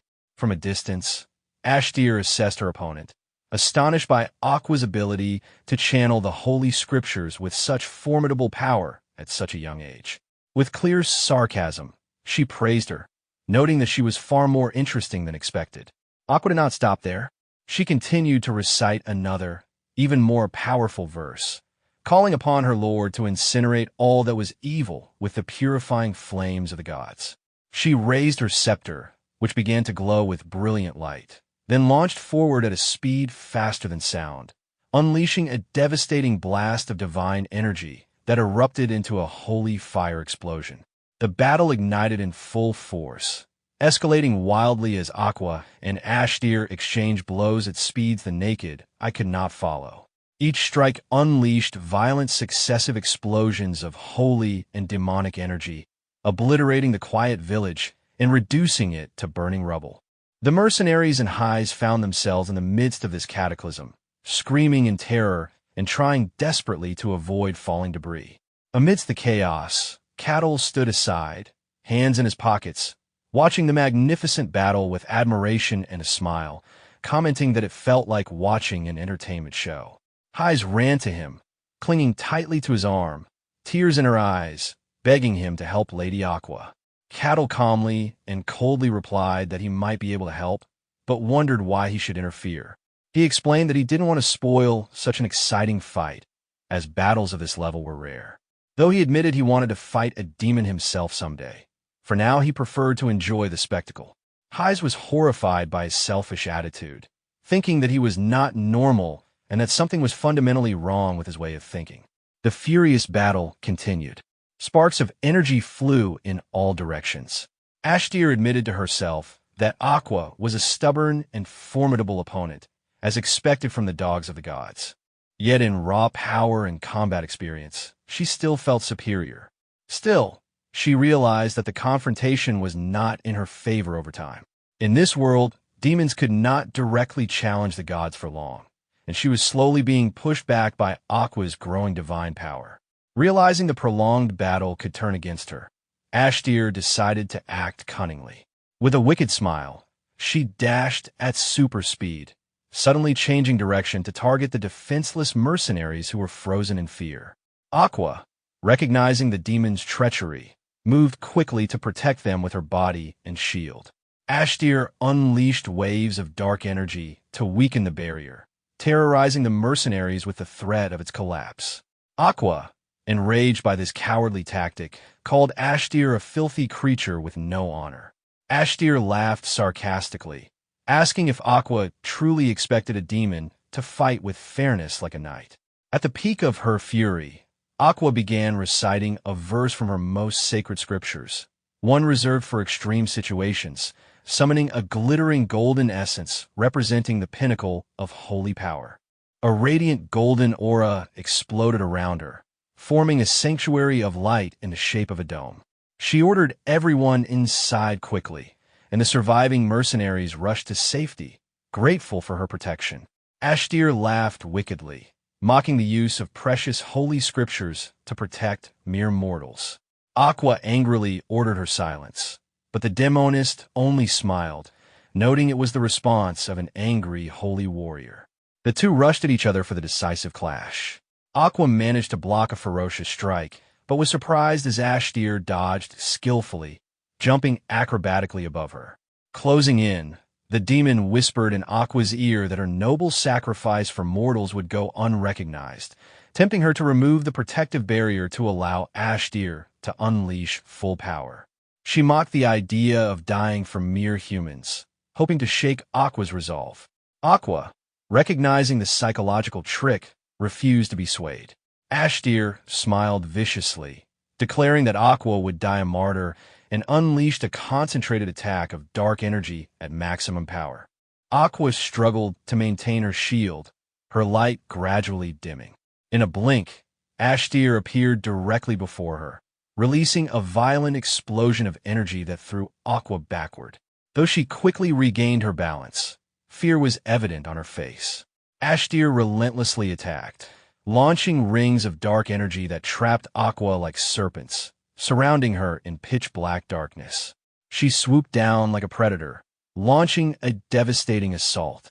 Aqua coughed up blood and was thrown to the ground, barely blocking a fatal stab with her shield. Ashtir gathered a massive black sphere of energy and crushed Aqua's barrier, shattering the golden sanctuary protecting the mercenaries. One of them screamed in despair, realizing their survival was no longer guaranteed. Ashtir grinned viciously, declaring she would start with Aqua before consuming the others. Just as she lunged to devour her, Cattle's hand shot out and stopped her jaw with a firm grip. Calmly, he ordered her to stop, declaring that her games were over. Both Aqua and Ashtir froze in shock at his sudden appearance. Ashtir, puzzled, realized she had felt no presence at all, as if he had appeared from nowhere. Without another word, Cattle delivered a powerful, direct punch to her face, sending her flying across the village in a shockwave that destroyed multiple buildings. Turning to Aqua, still stunned on the ground, he asked if she was all right. She looked at him in amazement, remembering that he was the mysterious man who had defeated Swordmaster Cain with ease. From the rubble, Ashtir rose, eyes burning with fury. She screamed at Cattle, calling him an arrogant barbarian, demanding how he dared to interrupt her meal. Cattle dusted off his clothes calmly and replied that Aqua was his friend, and for that reason alone, he would not let her die. Enraged by his cold response, Ashtir told him she had planned to keep him alive as her new toy after finishing her feast. Cattle, smirking provocatively, replied that he had no intention of being anyone's toy. Ashtir grinned wickedly, summoning a massive demonic scythe, and declared that he would die here and now. Aqua, struggling to stand, begged him to retreat, warning that he could not defeat a demon with mere physical strength.